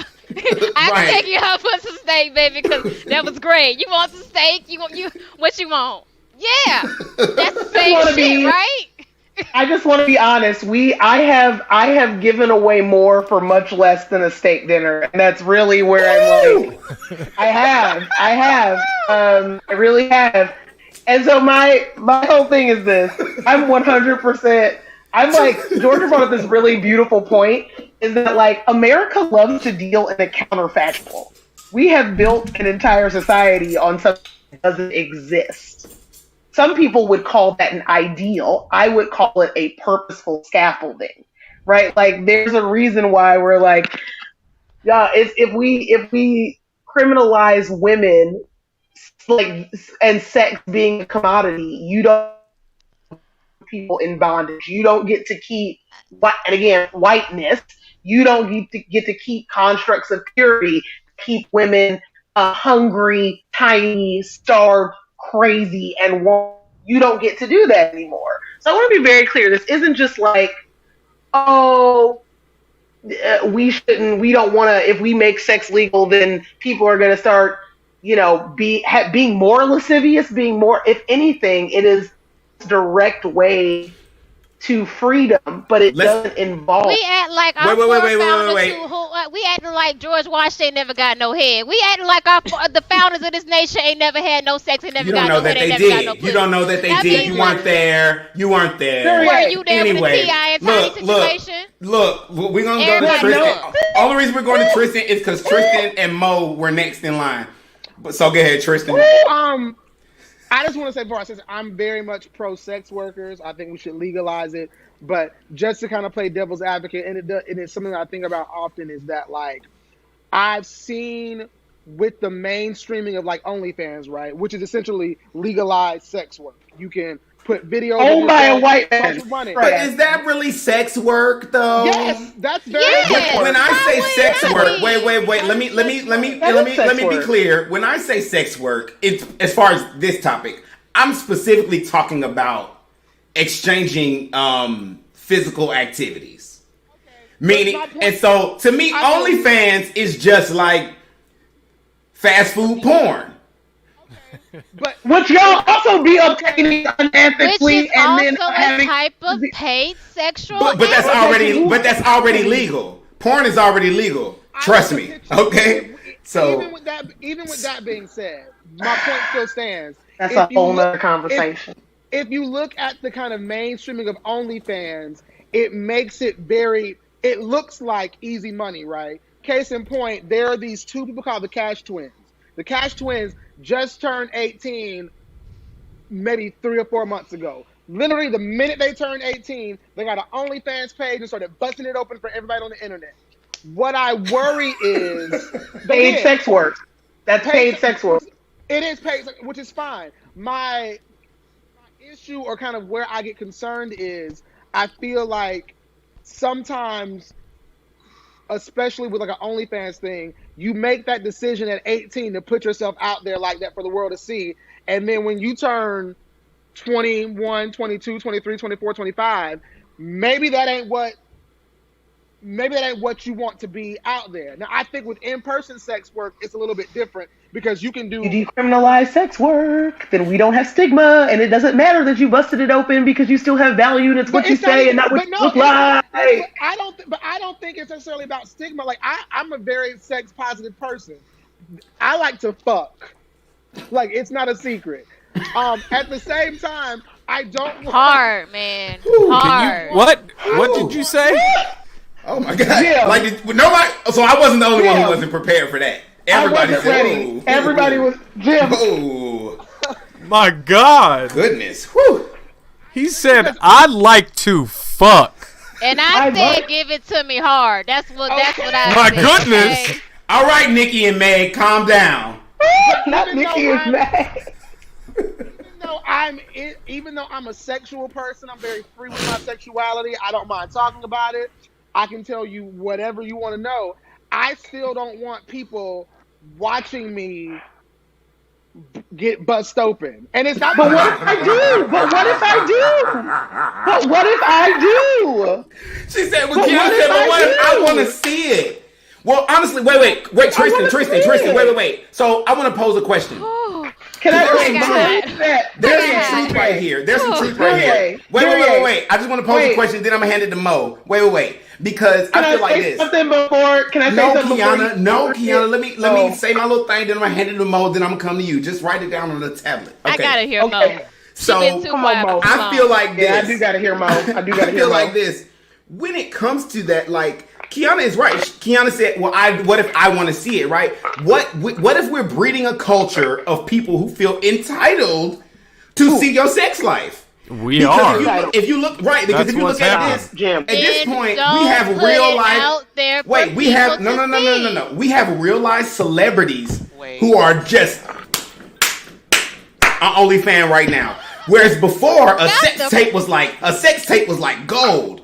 I remember when Pam and Tommy Lee's sex tape came out, I was like 11, 12, 13. I hunted for that motherfucking thing, like goddamn. And when I found it, it was like I had got the golden ticket. So I kept it. I had it hidden on a little file in the computer nobody else could find. But now we can see Tiara Marie, we can see Kim Kardashian, we can see everybody. We feel entitled to view other people's sex lives. Stacey, the answer is whiteness. But do you know Stacey, the answer is whiteness. I'm gonna go to Mo.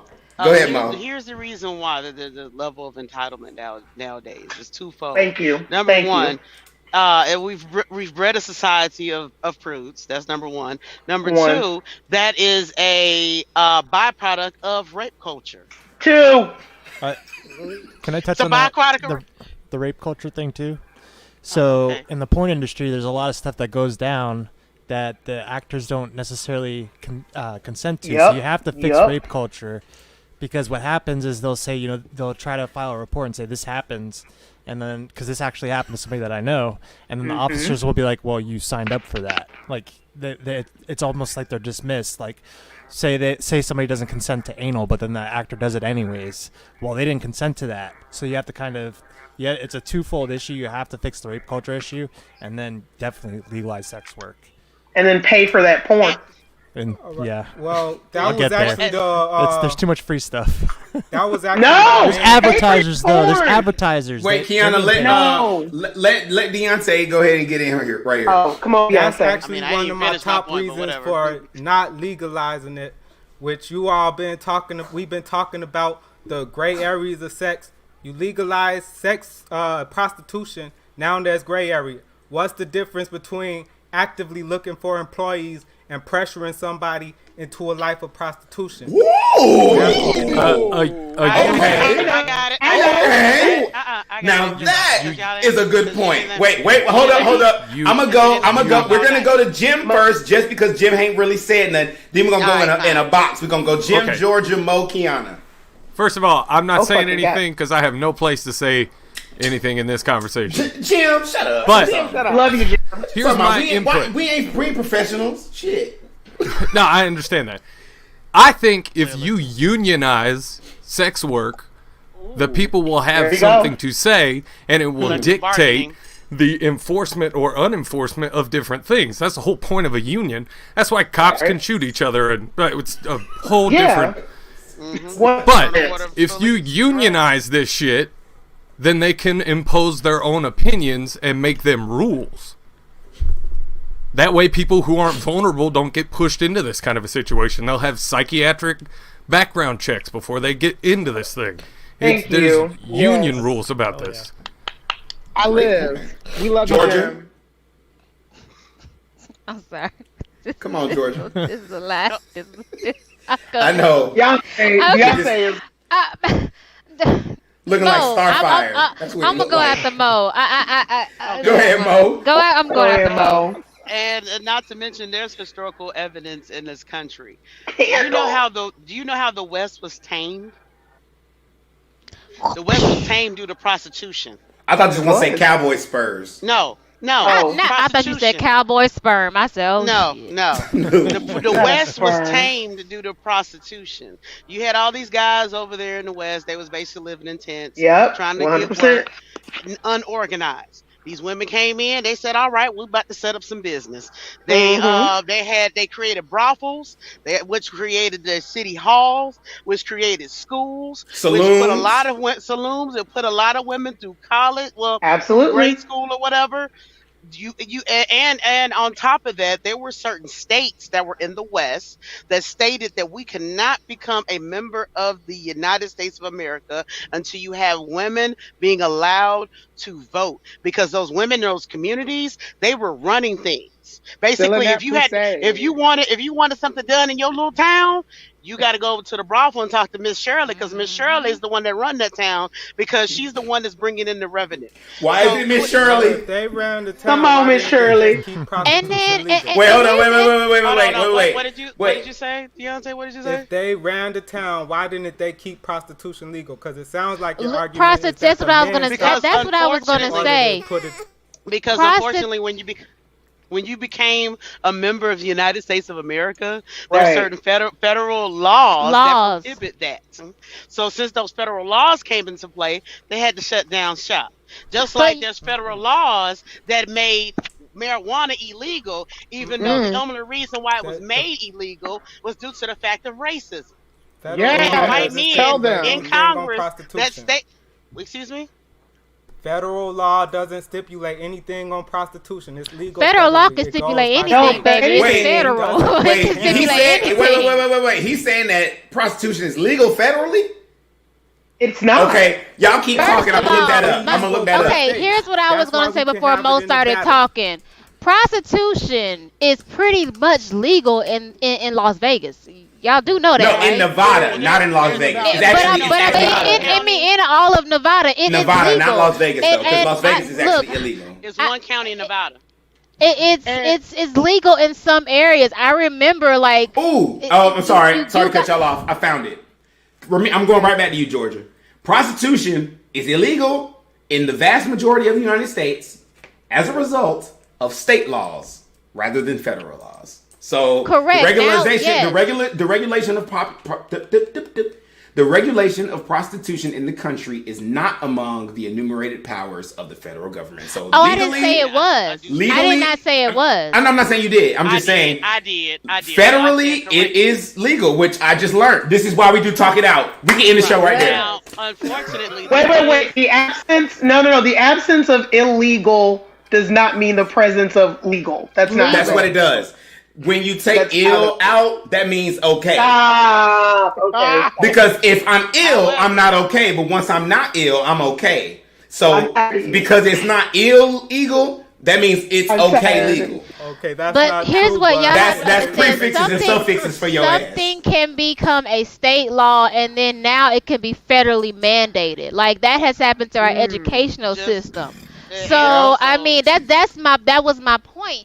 It can be state all day long, but you got the right people sitting on Congress and then Senate and all that shit, and they say fuck your state shit. But, we about to federalize this shit. So that's true. Always stay on the state law. Fuck that the is state, true. The federal run shit. But y'all keep forgetting that. Also, so Mo and then Kiana did have something to say. Right, but also you have to remember that the legal drinking age of 21 is not a federal law either. No, that was a mandate. That was a mandate that Ronald Reagan put up, stating that if you don't make it this legal drinking age of 21, we're gonna withhold money for your interstates. Did you guys wait, Tristan. I'm sorry. It's Kiana. Let me rephrase it. Due to federal pressure, that's the reason why those saloons had to eventually, close up shop. And if you make it legal, you make the pimps and these human traffickers That obsolete. part. That part. Because what That happens part. is I see you, is that Deontay. We'll people- come to you. Because when it comes to personal choice, unfortunately, when you put laws into place where people want things, i.e. alcohol, i.e. marijuana, i.e. cocaine, any other drugs you could think of, as well as sex, people are going to find ways to do it. They're going to work around it because, it's illegal. Oh, well, little Jimmy say he got somebody, he got a little, or a little Johnny, you know what I'm saying? He got a little, he got that good, the Johnny first got that class good, girls, good. I'm gonna hit him up, and I'm also gonna hit him up at a premium because we know that is illegal. So, and on top of that, these women are getting exploited because Jimmy is basically running the neighborhood when it should be collective bargaining where they're regulated, because other countries have it legal. Like, for example, Japan was paying out to their sex workers because it's legal there. COVID money in order to stay their asses at home to prevent the spread of the disease. You can't have those maneuvers when you make something illegal where it's between two consenting adults. No, that's a point. Kiana? I just want an LLC. Hold on. It's Kiana. Yeah. And then Girl, then Deontay, then Georgia. I'm screaming at ALC Twitter. That's my wild. Anyways, so my whole thing, I think, Georgia, we have to understand what legality is. We have to understand what criminality is. These are constructs. You've heard me say this before. So when we talk about what are laws, why are laws here? Laws, by and large, will always be a set of rules by which the ruling class can hold the subjugated class to their own standards. I want to be very clear about it. Like, laws are great. We love voting. We love shit. Yeah, some good shit sprinkled in there. Post show. But on the whole, laws are literally the promise of retribution for infringing on the mores of a country, which, as Georgia pointed out, are total bullshit. So when we start talking about if we make it legal, then this, and this, I cannot think of a single downside to legalizing sex work. I literally can't. None that are substantiated with any statistical fact. Because when we talk about what is good, what is bad, what is legal, what is not, legality and criminality are constructs, right? The same thing that a white cis man can do and be legal, we know that a black man cannot do in this country. So that tells you right there that criminality, justice, and everything associated with it is already a white construct. The talk of punishment, because now when we talk about if we don't decriminalize sex work, we're now getting into punishment, right? Punishment in and of itself is a construct. Why, when people infringe on some social barrier, do we cultivate punishment? Like, it'd be one thing to be like, hey, sex work is not my most favorite thing, but at the end of the day, I'm trying to keep a few hoes from getting beat, money in their pocket, the kids going to school, women's bodies being empowered. Like, there are no downsides to this. But when we codify poverty, when we construct criminality, be specifically, as we know, against black, queer, femme-presenting people, what is that but racism? What is that but xenophobia? What is that but white supremacy? What is, like, there? I'm just waiting for someone to tell me one bad thing about legalizing. So tell me one bad thing. So it was Kiana, and then it was Deontay. So Deontay.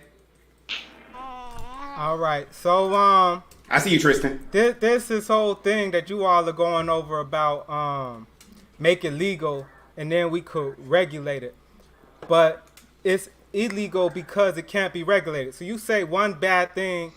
There are a lot of reasons why prostitution is bad. I see you, Mo. You're asking I see you, George. You're asking to say, show me statistics on how legal prostitution will be bad. That we don't have that because it's illegal. But what I'm saying is, that's all our country does. The concept that you believe that legal prostitution will be different from illegal prostitution just isn't realistic. If you say, let's say we want to regulate it. Let's say prostitution, to be a prostitute, you have to get STD test done because we don't want to have the spread. Right. You want to get STD test done. We get free health care to test for STDs. Great. Continue. Right. So now you have people saying, I don't want to get a STD shot done. Where can I go that I don't have to get a legal STD shot? You go to the streets. So it doesn't erase the illegal prostitution. Nevada, as we spoke about, has legal prostitution, and they have the highest arrest for illegal prostitution. Yeah, so quick, it doesn't quick take rebuttal. away the crime. Quick rebuttal. So because you were able to get food legally from the store today, if there's another person who stole something from someone's neighbor's yard, those two things, like, do you see how crazy that sounds? That's like, because you can't get food via the legal means of going to the store, that means we can't do anything for anybody. We can't grant access. We can't. That doesn't make any sense. I honestly think if they legalize marijuana here, I'm not giving up my plug. What I'm saying that literally don't make no sense. What I'm saying is legalizing something doesn't erase the crime. No one's trying to erase anything. I'm not trying to erase anything. I'm trying to keep people from dying. I'm trying to keep people getting health care. I'm not trying to. Some markets will always exist. Wait. It was Georgia's turn next. Georgia. And then Mo. And Kiana, jump in whenever you want to, because I think we might be on the same page here. So don't tell Kiana to jump in. So we shouldn't have laws then. Because any law can be broken. Anything that's legal can be made illegal. Especially if you're a white straight man. Yes, and let me tell you this. Let them legalize some weed up in Georgia and talking about you want $8 for what I get 50 for my plug. Man, nigga, fuck you. I'ma stick in my plug. I don't care if it's legal or not. But see, now we're getting into just because there's a law. What I'm saying. But free riders exist. Free riders exist, so we shouldn't pay taxes because one or two people like Jeff Bezos don't have to pay taxes. That's what you're like. Free riders. What I was saying was a rebuttal to what you all were saying, because you all were saying that it's not compelling. Legalizing it would take away, like you all were acting like legalizing it would. I didn't say that. Up in that's what I heard. You said no, say the whole thing. You said we were saying. Yeah, let him say what he's trying to say. That if we make it legal, then it will stop all this. I can't remember exactly what you all were saying, but you all were saying if we made it legal, it would stop all the other stuff. I was saying that's not true. I ain't say that. She was speaking on, and correct me if I'm wrong, Kiana. The simple fact, for example, in Forest Park, Georgia, they had to criminalize weed. Now, is it completely illegal? No. But now you don't have a whole bunch of black men sitting in prison for 2, 3, 4, 5 goddamn years because they got an ounce of weed on them in their car, and they ain't even trying to sell the shit. They just want to smoke shit for the weed. You know, so that's what happens when you're decriminalizing things that are so common that shouldn't have been illegal to begin with. Goddamn it, weed grows from the damn ground. Pussy and dick, we all got that naturally. Ain't nobody created anything. You can't take away from what's natural. That's what pisses me off. That's what pisses me off. The statistics you were giving about Las Vegas or Nevada. Las Vegas is not does not have prostitution as legal. So no, he told me. I meant to say Nevada. No, I'm talking about because Deontay tried to make the analogy that you have certain areas in Nevada that have prostitution legal. However, some of the highest rates of prostitution arrest is within Nevada. And I was going to rebut to that, stating that, well, you have to remember Las Vegas and Reno is 2 of the biggest transit cities in this country. So you have a group of people going to these cities where prostitution is illegal, but they still want to get their vices taken care of, especially when they're in a place where they're gambling, drinking, smoking, whatever. So the point of it is that I think the best analogy that you can go towards is porn. Porn is regulated. It is legal. However, when they're doing porn, they have to get tested. They have to get tested regularly in order to keep diseases out of that community, to prevent outbreaks.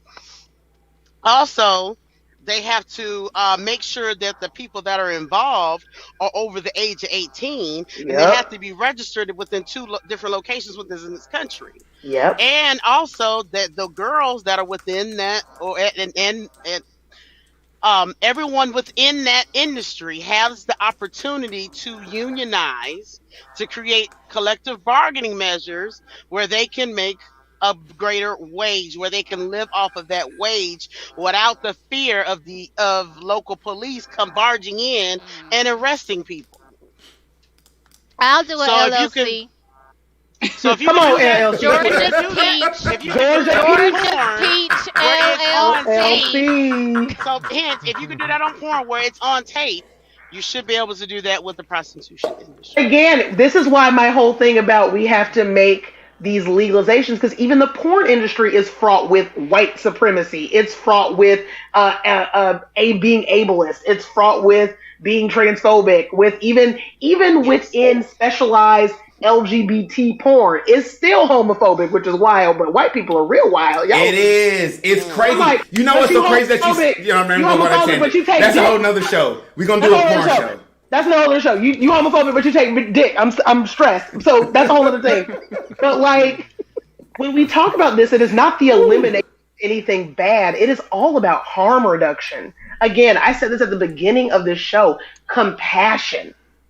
Like there's clearly a compassionate choice. There's a choice that allows people to be safe and secure, and then there's a choice that doesn't. That enforces white supremacy, that enforces rape culture, that enforces shame around bodies, that enforces sex trafficking. That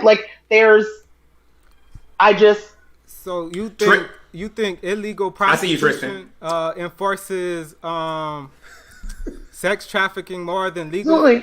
How would illegal prostitution enforce sex trafficking? Absolutely. So when sex is illegal, the commodification of sex, people seek it out. And that also allows for, as you were championing earlier, these niche markets, right? Like if sex is legalized, the commodity of sex, the consensual exchange of sex, it's not only commodified, it becomes normalized. And it more importantly becomes normalized amongst people other than rich white men who can pay PR firms. So that's what I'm telling you. But I just said that you said that argument and you said that wasn't true. I said you said when you legalize it, it takes away.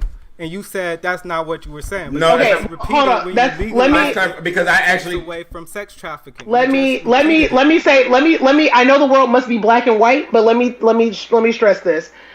It is better to choose compassion. It will take away a lot of that stigma. We always have secondary markets for everything. There's always going to be some scarcity, something that someone wants that is not on the market. If we legalize weed for this much, somebody's always going to have to connect because they can get 2 more ounces. That's all. You're always going to have free riders. That's an economic concept. We can't escape that. But what we can do is make it safe for 95% of the population, mostly women, black people, and queer people who have disabilities. And minors too. You guys keep forgetting minors. Like, here's the thing: you don't understand. Like, so many people, like y'all. I mean, everybody clicked on Pornhub before. How many videos talking about my teen sister? This, that. You watch like Pornhub, they get Georgia? off on that.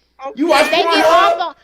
First of all, I said everybody has clicked on the link. Okay? No, that's not what you said. You said you watch it. That's how I received it. I did not say it. Nigga, hold on. I don't know what language you were speaking, but the language you were speaking, as I translated it, said Georgia watch Pornhub. So I just have a new. Let me tell you this. All right, I might have clicked on something. Who fucking cares? But the point of the matter is, it really makes me uncomfortable that it's just like you got these titles saying, oh, my teenage sister, this is that. And then people actually seek sex trafficking for these young kids. Well, I mean, look, I have been ID'd to get into a rated R movie. Okay, so let's say, for example, I can put me some Pippi, I can do me some Pippi Longstocking hair, whatnot, in a little schoolgirl thing, and I can go ahead and legally fulfill a fantasy of a man who wants a teenager. That's legal. He's not doing sex trafficking. He's not going after these things. Like these people are fucking nasty. Okay, and people have the nastiest fetishes things. Not with the bang. But the thing of the matter, if they can pay for it and they can legally pay for it, they will do it versus illegally getting it. And there's also recourse. Let's hear from Tristan, because Tristan was trying to get a comment in. So let's hear from Tristan. And it's kind of and then we're gonna wrap it up here. It's kind of old, but it kind of goes back I done ran out of wine, y'all. It goes back to what Kiana was saying about removing the stigma. So if you worship at the Church of Homosexual, you know that rent men is a real thing. Rent men is a very common They thing. shut that down. No, rent men. No, it's real. They shut down. No, they didn't. Don't do your phone. Don't do it to yourself. Don't do it to yourself on the internet. Put it away. Don't do it to yourself. I'm gonna pull up rent men right now. Tristan, don't do it to yourself, and don't do it to Nelly Media. You keep your phone with whatever you about to put on the screen. Don't do it, Tristan. I'm not gonna show y'all. Okay, don't show us. Essentially, what rent men is for the people who don't know. I think the title is self-explanatory. Right, you can go online and you can purchase a man. Rent them. You can rent them. Most gay porn stars are on rent men. So if you specifically like a specific gay porn star, you can rent them.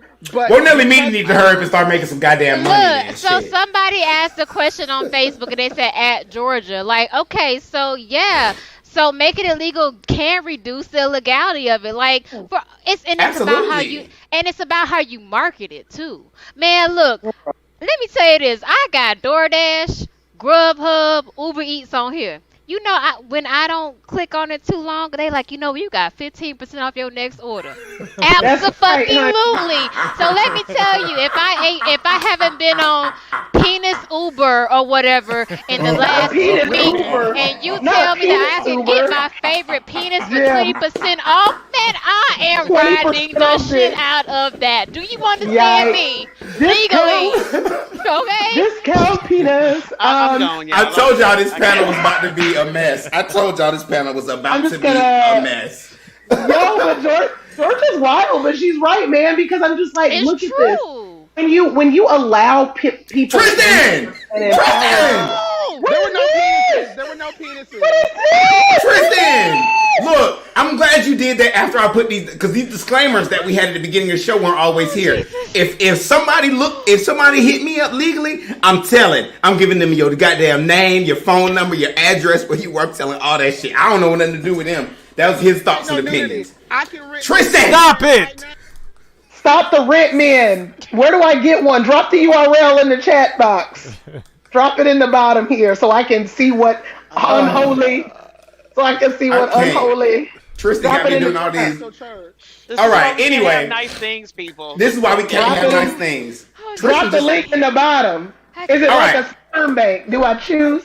Thank you, Ricky, because that's exactly what he's doing. But that's a great way to segue. All right, so we're going to go into our final thoughts here. And our final thoughts are when we, each panelist talks about what they're leaving with the show with. But before we do that, we're going to pause for another very short ad break. I'm stressed too. I need a break. Yes, Lord. During this ad break, you're going to hear some new music from band ACA. Their new single, their debut single called Fix It, is out right now. You can find it on Spotify, YouTube, and here's a short sample. I see them standing in the street, probably wishing that we could meet, but I just stare and frown, and still the world goes round. I hear them cry, but I don't move away. I guess I'll save it for another day. This world's so big, and we're so small, only care about ourselves. We gotta have it all, the finest wardrobe, cars and houses so grand.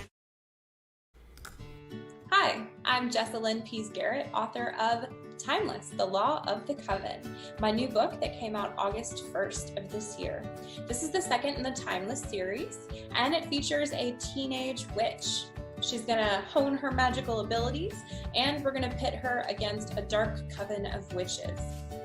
So I hope you enjoy this book as much as I enjoyed writing it. Timeless, The Law of the Coven is available online from all your favorite retailers. Thanks, guys.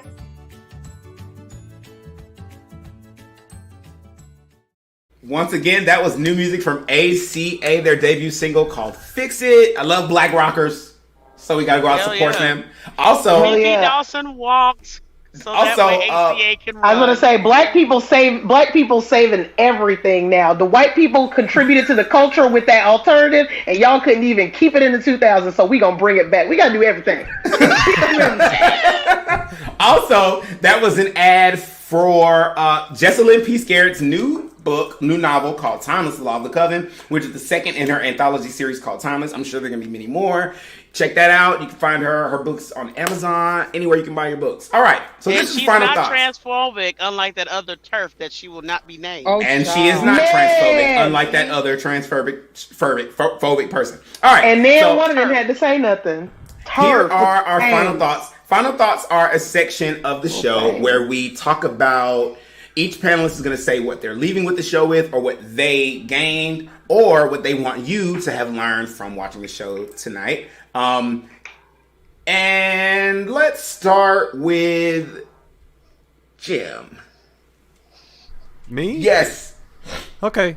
Well, I think piggybacking off of what we were saying about kind of releasing the stigma over these kinds of things, there's a whole lot of, as a white man, again, I don't have much to say, but there's a whole lot of angry white boys that go shoot up their schools because they ain't got nobody to touch their penises, and that really makes them upset.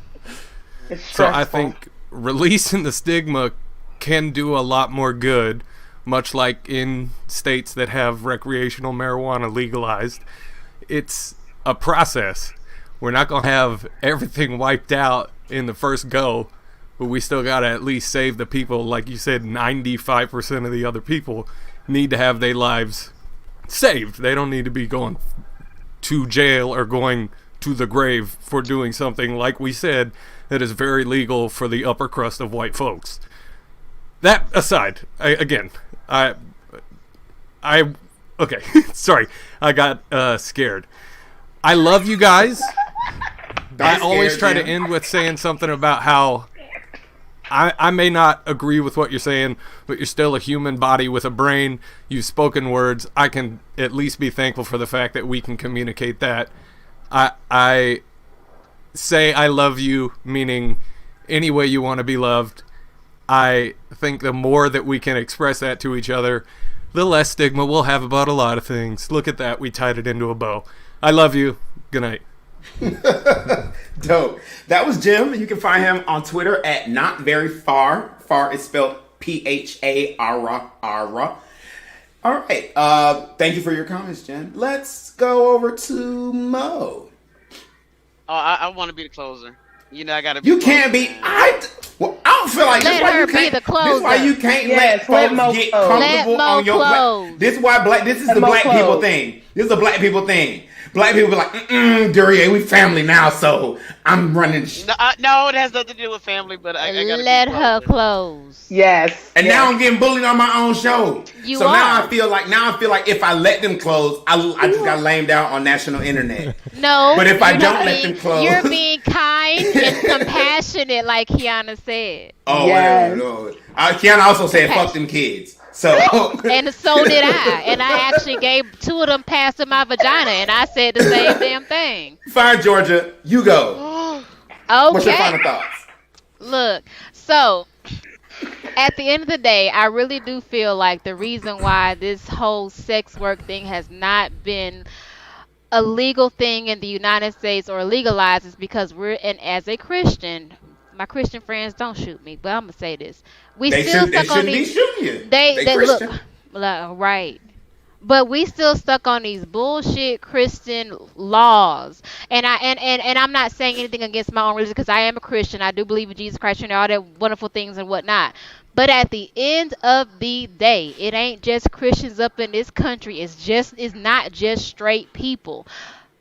Man, look, everybody like to have sex. Okay. What? They do. Yes, you said you fly with it. I want to know how you do that. Talking about you fly while you do it. Teach me something that I don't know then, Duryea. Talking about you fly with it. Flying. Just legalize the shit, okay? Just legalize the marijuana, legalize the penis, legalize the vagina, and we'll all be happy. Smoke a blunt and fuck legally. Come on. Get it it's over a win-win. Okay. That was Georgia. You can find her on Instagram at sweetgeorgiabrown924. Let's hear from Justin. Yeah, I just want to say thank you for having me on. It was Absolutely. fun. I like hearing everybody's opinions. I extend an invitation. Anybody that wants to come on our show, it's straight politics. And we try to get very provoking topics, get everybody fired up, and we want to have all different viewpoints and have everybody kind of air it out. But so I'm going to close with this. Usually the people that are anti-prostitution or anti-gay are the same people that you'll find in a parking lot with the person that they're speaking out against. So that's my closing thought. Dope. Politically provoked. Do y'all have like set times that y'all air or what? So we try to do a Wednesday night panel, so it's kind of open to everybody, and then we have, once people come on the panel and you kind of get their points of view, we try to set up debates with two polar opposites. So somebody that's like completely polar opposite of the other, and then we try our best to moderate that. It gets kind of heated, but I can't find you. I'm trying to find you, and it's not coming up. Am I doing something wrong? Are you on Facebook? Yeah, I'll get you a link. Okay. So I know it. we're on Wednesday nights, and then we do a debate either Friday, Saturday, or Sunday. So it just kind of depends on scheduling when people can get on. We try to do Saturday nights. That's like the best time, but it doesn't always work out. So they're different from me though, because let me tell y'all, like I got on the other night. I just opened the library as soon as I got on. I was in my feelings and I had a lot to say. Because I was watching it and I was hearing some ridiculousness and I said, let me get on here and say something. Y'all know how I get when I get like that. But yeah, fact checkers. They're very much more provocative than we are. So what you said was surprising. spot on, and I'm happy that you came on because that needed to be said. Yeah. Thank you. I was like, somebody needs to say this. Thank you for saying that. I appreciate that. All right. Next up, let's hear from 1, 2, 3. Let's hear from Tristan. You're muted. You're mute. Sorry, because my shit was going off. No porn, Candy Crush. Don't play with me. I'm Stop. not. I have. Well, they didn't pay any money either. Right. They didn't pay any money. Everybody getting free advertisement on Talk It Out Today. Right. Legalize sex work. If you into OnlyFans, you should follow Tiger's OnlyFans. You should follow Dwayne McHale's OnlyFans. You should follow Rob Piper's OnlyFans. These are the OnlyFans that I pay for. His name is Piper? Rob Piper. Legally, that's his name? No, that's like his porn name. Oh, okay. My Lord, today. In the pipe. Pay for porn. Porn costs money to make. Please pay for porn. Stop using free shit. Pay for fucking porn. That's it. No. Can't do No. No. I haven't paid for porn since Kazaa and Morpheus. Bye. Not Kazaa. Not Kazaa. All right, that was Tristan. Was that your final thought? Yeah, I love that thought. Yes. All right, that was Tristan Daniels. But I needed the wig and the candle with the final thought. Wait, everybody, wait. I need the wig and I need. If you're not watching us, Tristan has been taking this wig on and off this whole show. He looked like Starfire. Rainbow bright head Where's ass the over candle? there. It's gonna be Tekashi 6ix9ine for Halloween, and then Don't be Tekashi 6ix9ine. No. That's a pedophile. Don't be, because I ain't telling you shit ever. If you're Tekashi 6ix9ine, never. He's a pedophile. We can't hang out. We can't talk about nothing. Okay. No, nothing. Okay. Now you gotta do that. Do the thing. Just do that. Talk Yes, it. that's what I wanted to see. All right. Yes. You can find Tristan on Instagram at Tristan Daniels, Tristan Daniels, Daniels. Next, let's hear from Deontay. All right, so I'm 100% for decriminalization of sex work. What happened to Centoya Brown and similar things should never happen. If a prostitute is raped, she should be able to call the police and not get arrested for coming out and saying, I was raped. I'm for decriminalization. As far as legalization, there is an element of rape that comes with prostitution. If you're paying me for money, I could feel like I paid. Sex. Right, sex.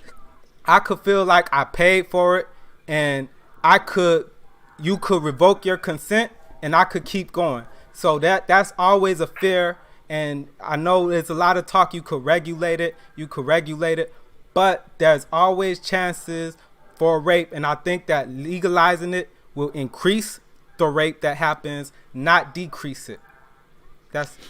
We gonna have to have some referees in the room. That's and to that point, I've never seen. I want that job. Yeah. I've never seen this show before. But go ahead, bend over a little bit more. A little bit more. Bend over some more. I don't want to say anything bad about the show, but I feel like I guess there are too many people who agree with legalization. Listen, let me be clear, and I want to say this to you. Listen, like I said at the beginning of the show. Paul. I tried.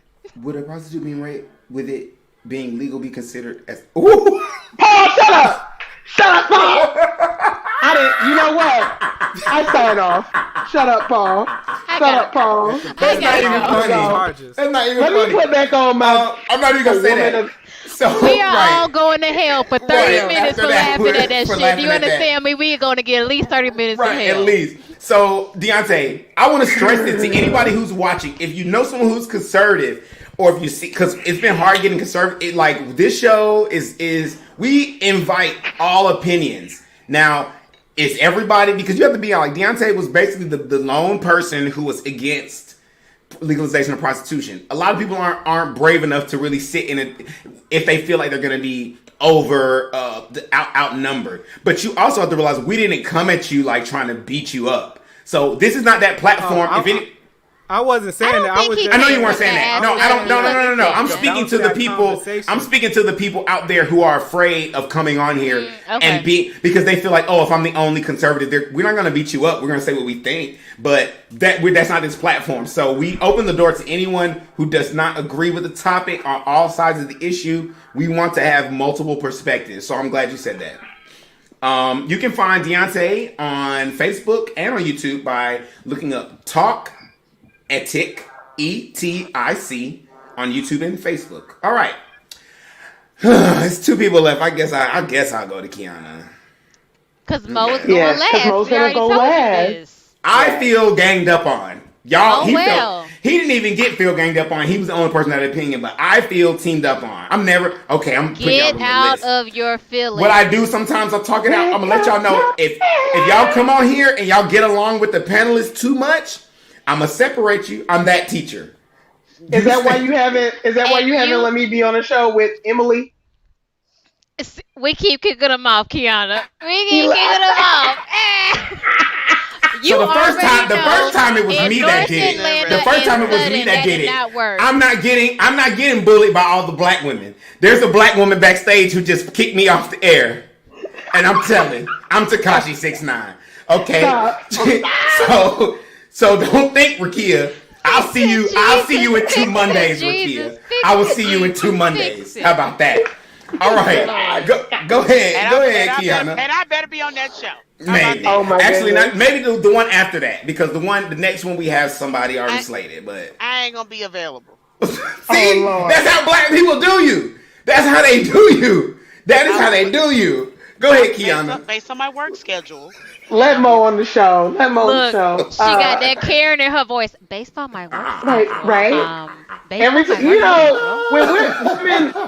women get upset and start talking like Karen from finance, like, well, no, not Karen from finance. Karen from HR. Okay. Oh, you don't want to deal with Karen from HR. You don't want Karen from HR. Not from HR. All right, go ahead, Kiana. Okay. So first off, too much fun. Always have a great time. Thank you for having us. Thanks for having this platform and forum in general. Thank you. I so enjoy it.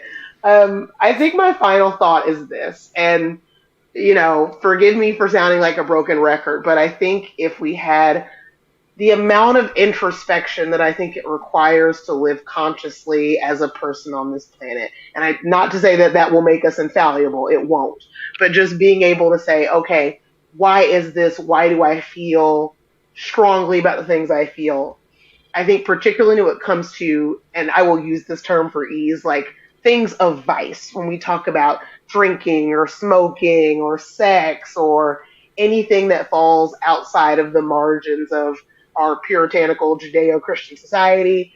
I would argue that if not all of that, is still based in some shame, right? And like, we can't be legislating, we can't choose who lives or dies, we can't allow shame to overcome human compassion. So even as we think about things that could happen or might happen or what could be, yes, like, sex work may be dangerous, right? And it may always have that bit of danger just because of just like gun sales are dangerous, just like drug sales are dangerous. Just because you put weed in an Apple store doesn't mean somebody's not going to break in and try to steal it, right? Like, there'll always be that inherent danger as long as people feel that there is judgment or shame or lack or scarcity. And like, I think, and scarcity is a myth. It truly is. Like, we are controlled by this false idea that there is not enough for everyone, and that's simply not been proven time and time again.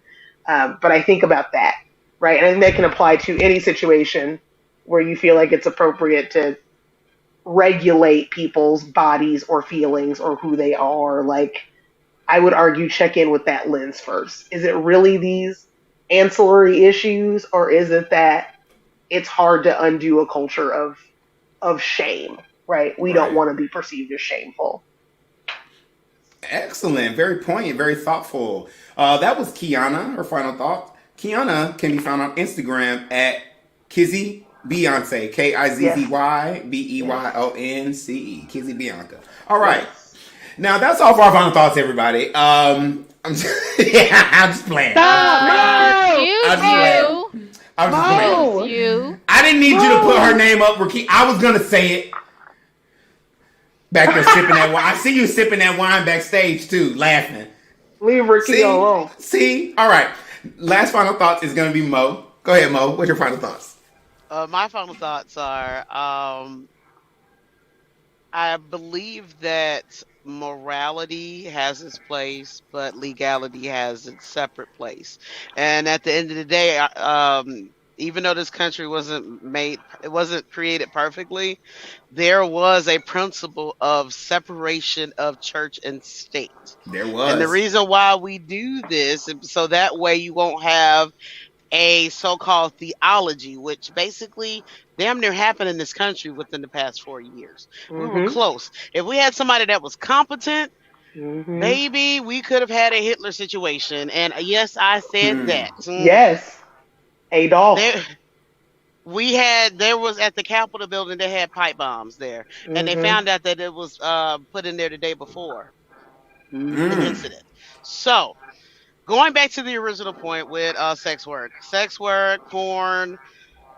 Look, I don't necessarily believe in paying for all of it because I'm cheap and other morality issues dealing with that. But girl, you get what you pay for now. You get what you pay for. Hey, some of that free is that. I come from the school. I don't know if y'all remember this song back in the day. I'm aging myself. Nelly. He had a song called "Put It in My Mouth," but he also had a backup song afterwards saying "F me for free." No, not for free. But I'm just saying. But I mean, by it becoming legal, you're giving femme, because I don't want to say just women. You're giving that population of femme identifying people a means of empowerment. Because the issue is that making it illegal has taken away empowering those individuals that choose to go into that avenue, and also it's created other hostile side effects such as human trafficking. So the best way to alleviate it is to legalize it, regulate it. We've already seen that it's worked with porn, and to the another effect, abortion has been affected by legalization of it, because the main tributes for Roe v. Wade was that, look, these women are doing it anyway. They're not doing it in clean settings. They're not doing it by a legal doctor. So they are dying in order to have this choice. So let's make it legal so we can have a doctor regulating or monitoring the situation, so that way these women can live.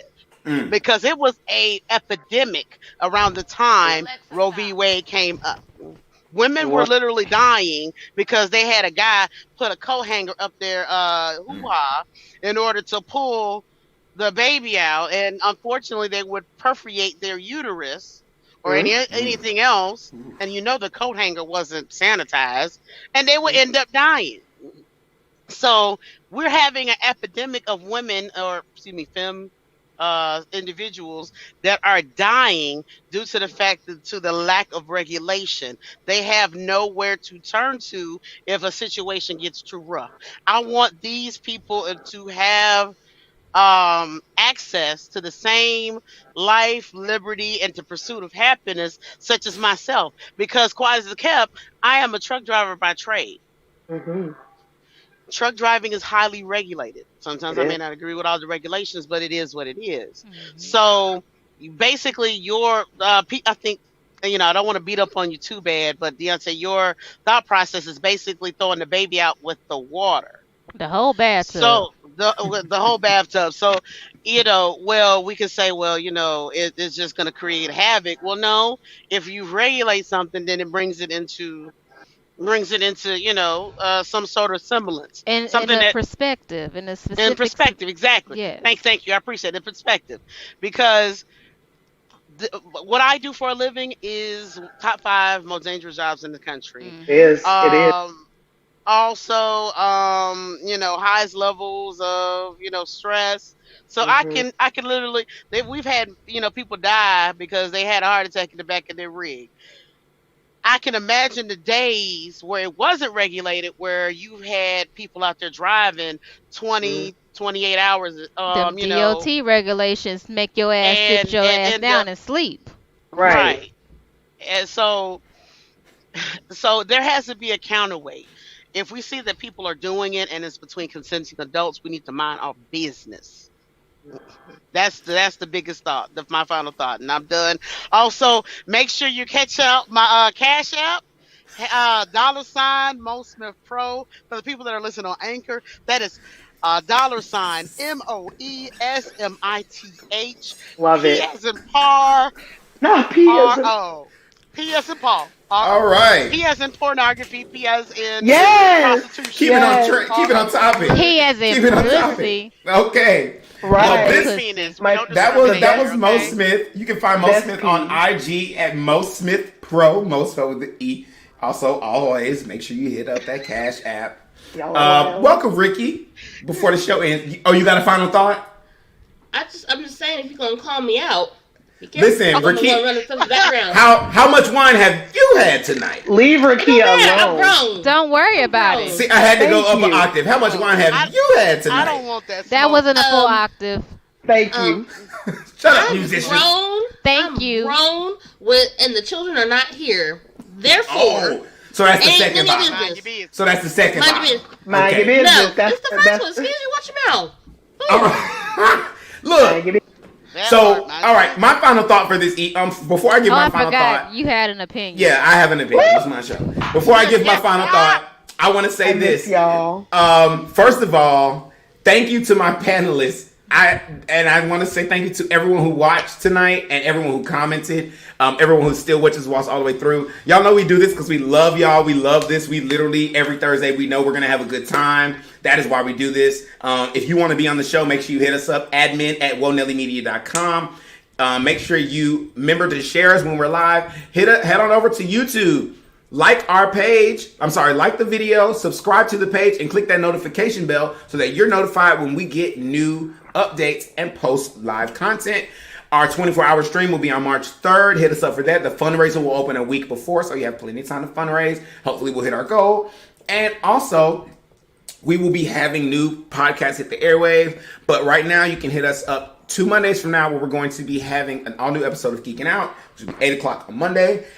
So, my first final thought is I'm never having Mo, Rakia, Georgia, or Kiana in the same space ever again. Okay? No. If y'all enjoyed this show at home, I'm sorry. Because this is it. So y'all gonna have to go on YouTube and rewind this motherfucker like 5 times. Because this is it. I'm stressed out. I feel ganged up on. I work here. Georgia. That's not my final thought. It's a thought, but it's not final. Our own show? You ready to do our own Thank show? you, baby. Y'all will not do that to. I will. I am not Barry Gordy. Us all back now, should I'm not Barry Gordy. I am not Ike Turner, and I am not Joe Jackson. You will not use me to get famous and leave me in the dust. You goddamn right. Well, I guess you better bring us back now. The show's gonna be called Three Black Thoughts, and it's gonna be on Wednesdays at 8 p.m. It better be spelled. It better be spelled THOTS. It is. Anyway, THOTS. Anyway, so all right, I'm just playing with y'all. That's not my final thought. My final thought is essentially I agree with actually everything everyone said. I actually do agree with Deontay on some points about, there are.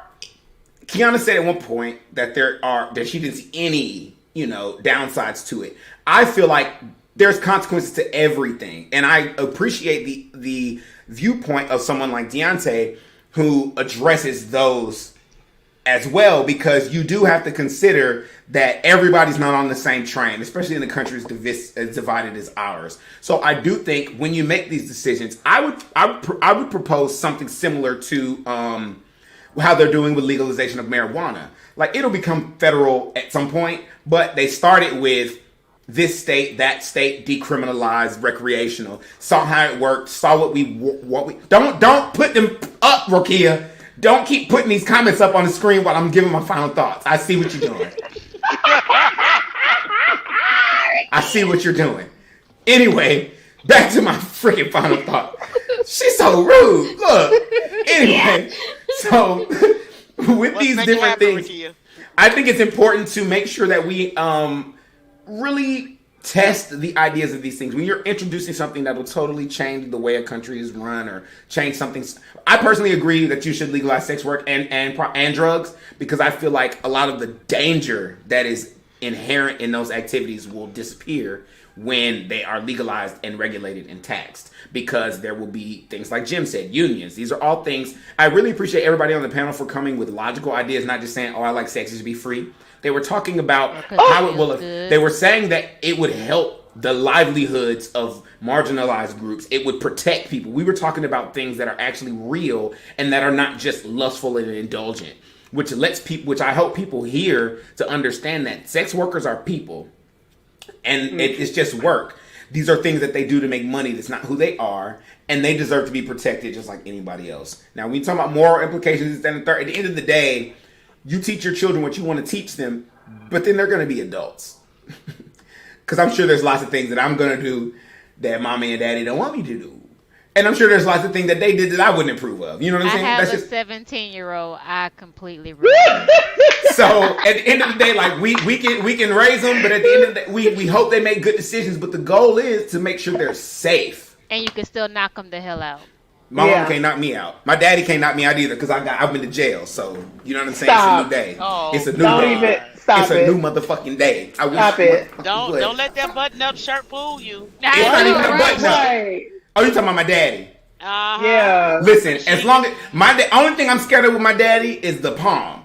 He never did a belt or whooping. It was the palm on the thigh, and that was enough. His palm, it felt like it was the size of a laptop. Anyway.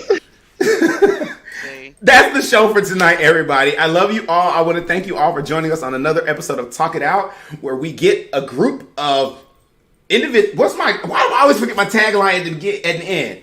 Here's a place where we come down to Talk It Out, and you'll have tacos. And where you always have We'll be Georgia, out. Mo, and What is Kiana. I say like in the it's studio. Talk It Out, a place where people We'll of opposing always- views. I got it. Talk It Out, where a place where people of opposing views can get together and have a healthy and productive dialogue in a respectful way, keeping in mind that it's not always about proving who's right and who's wrong. Sometimes it's simply about listening and being heard. Have a good night.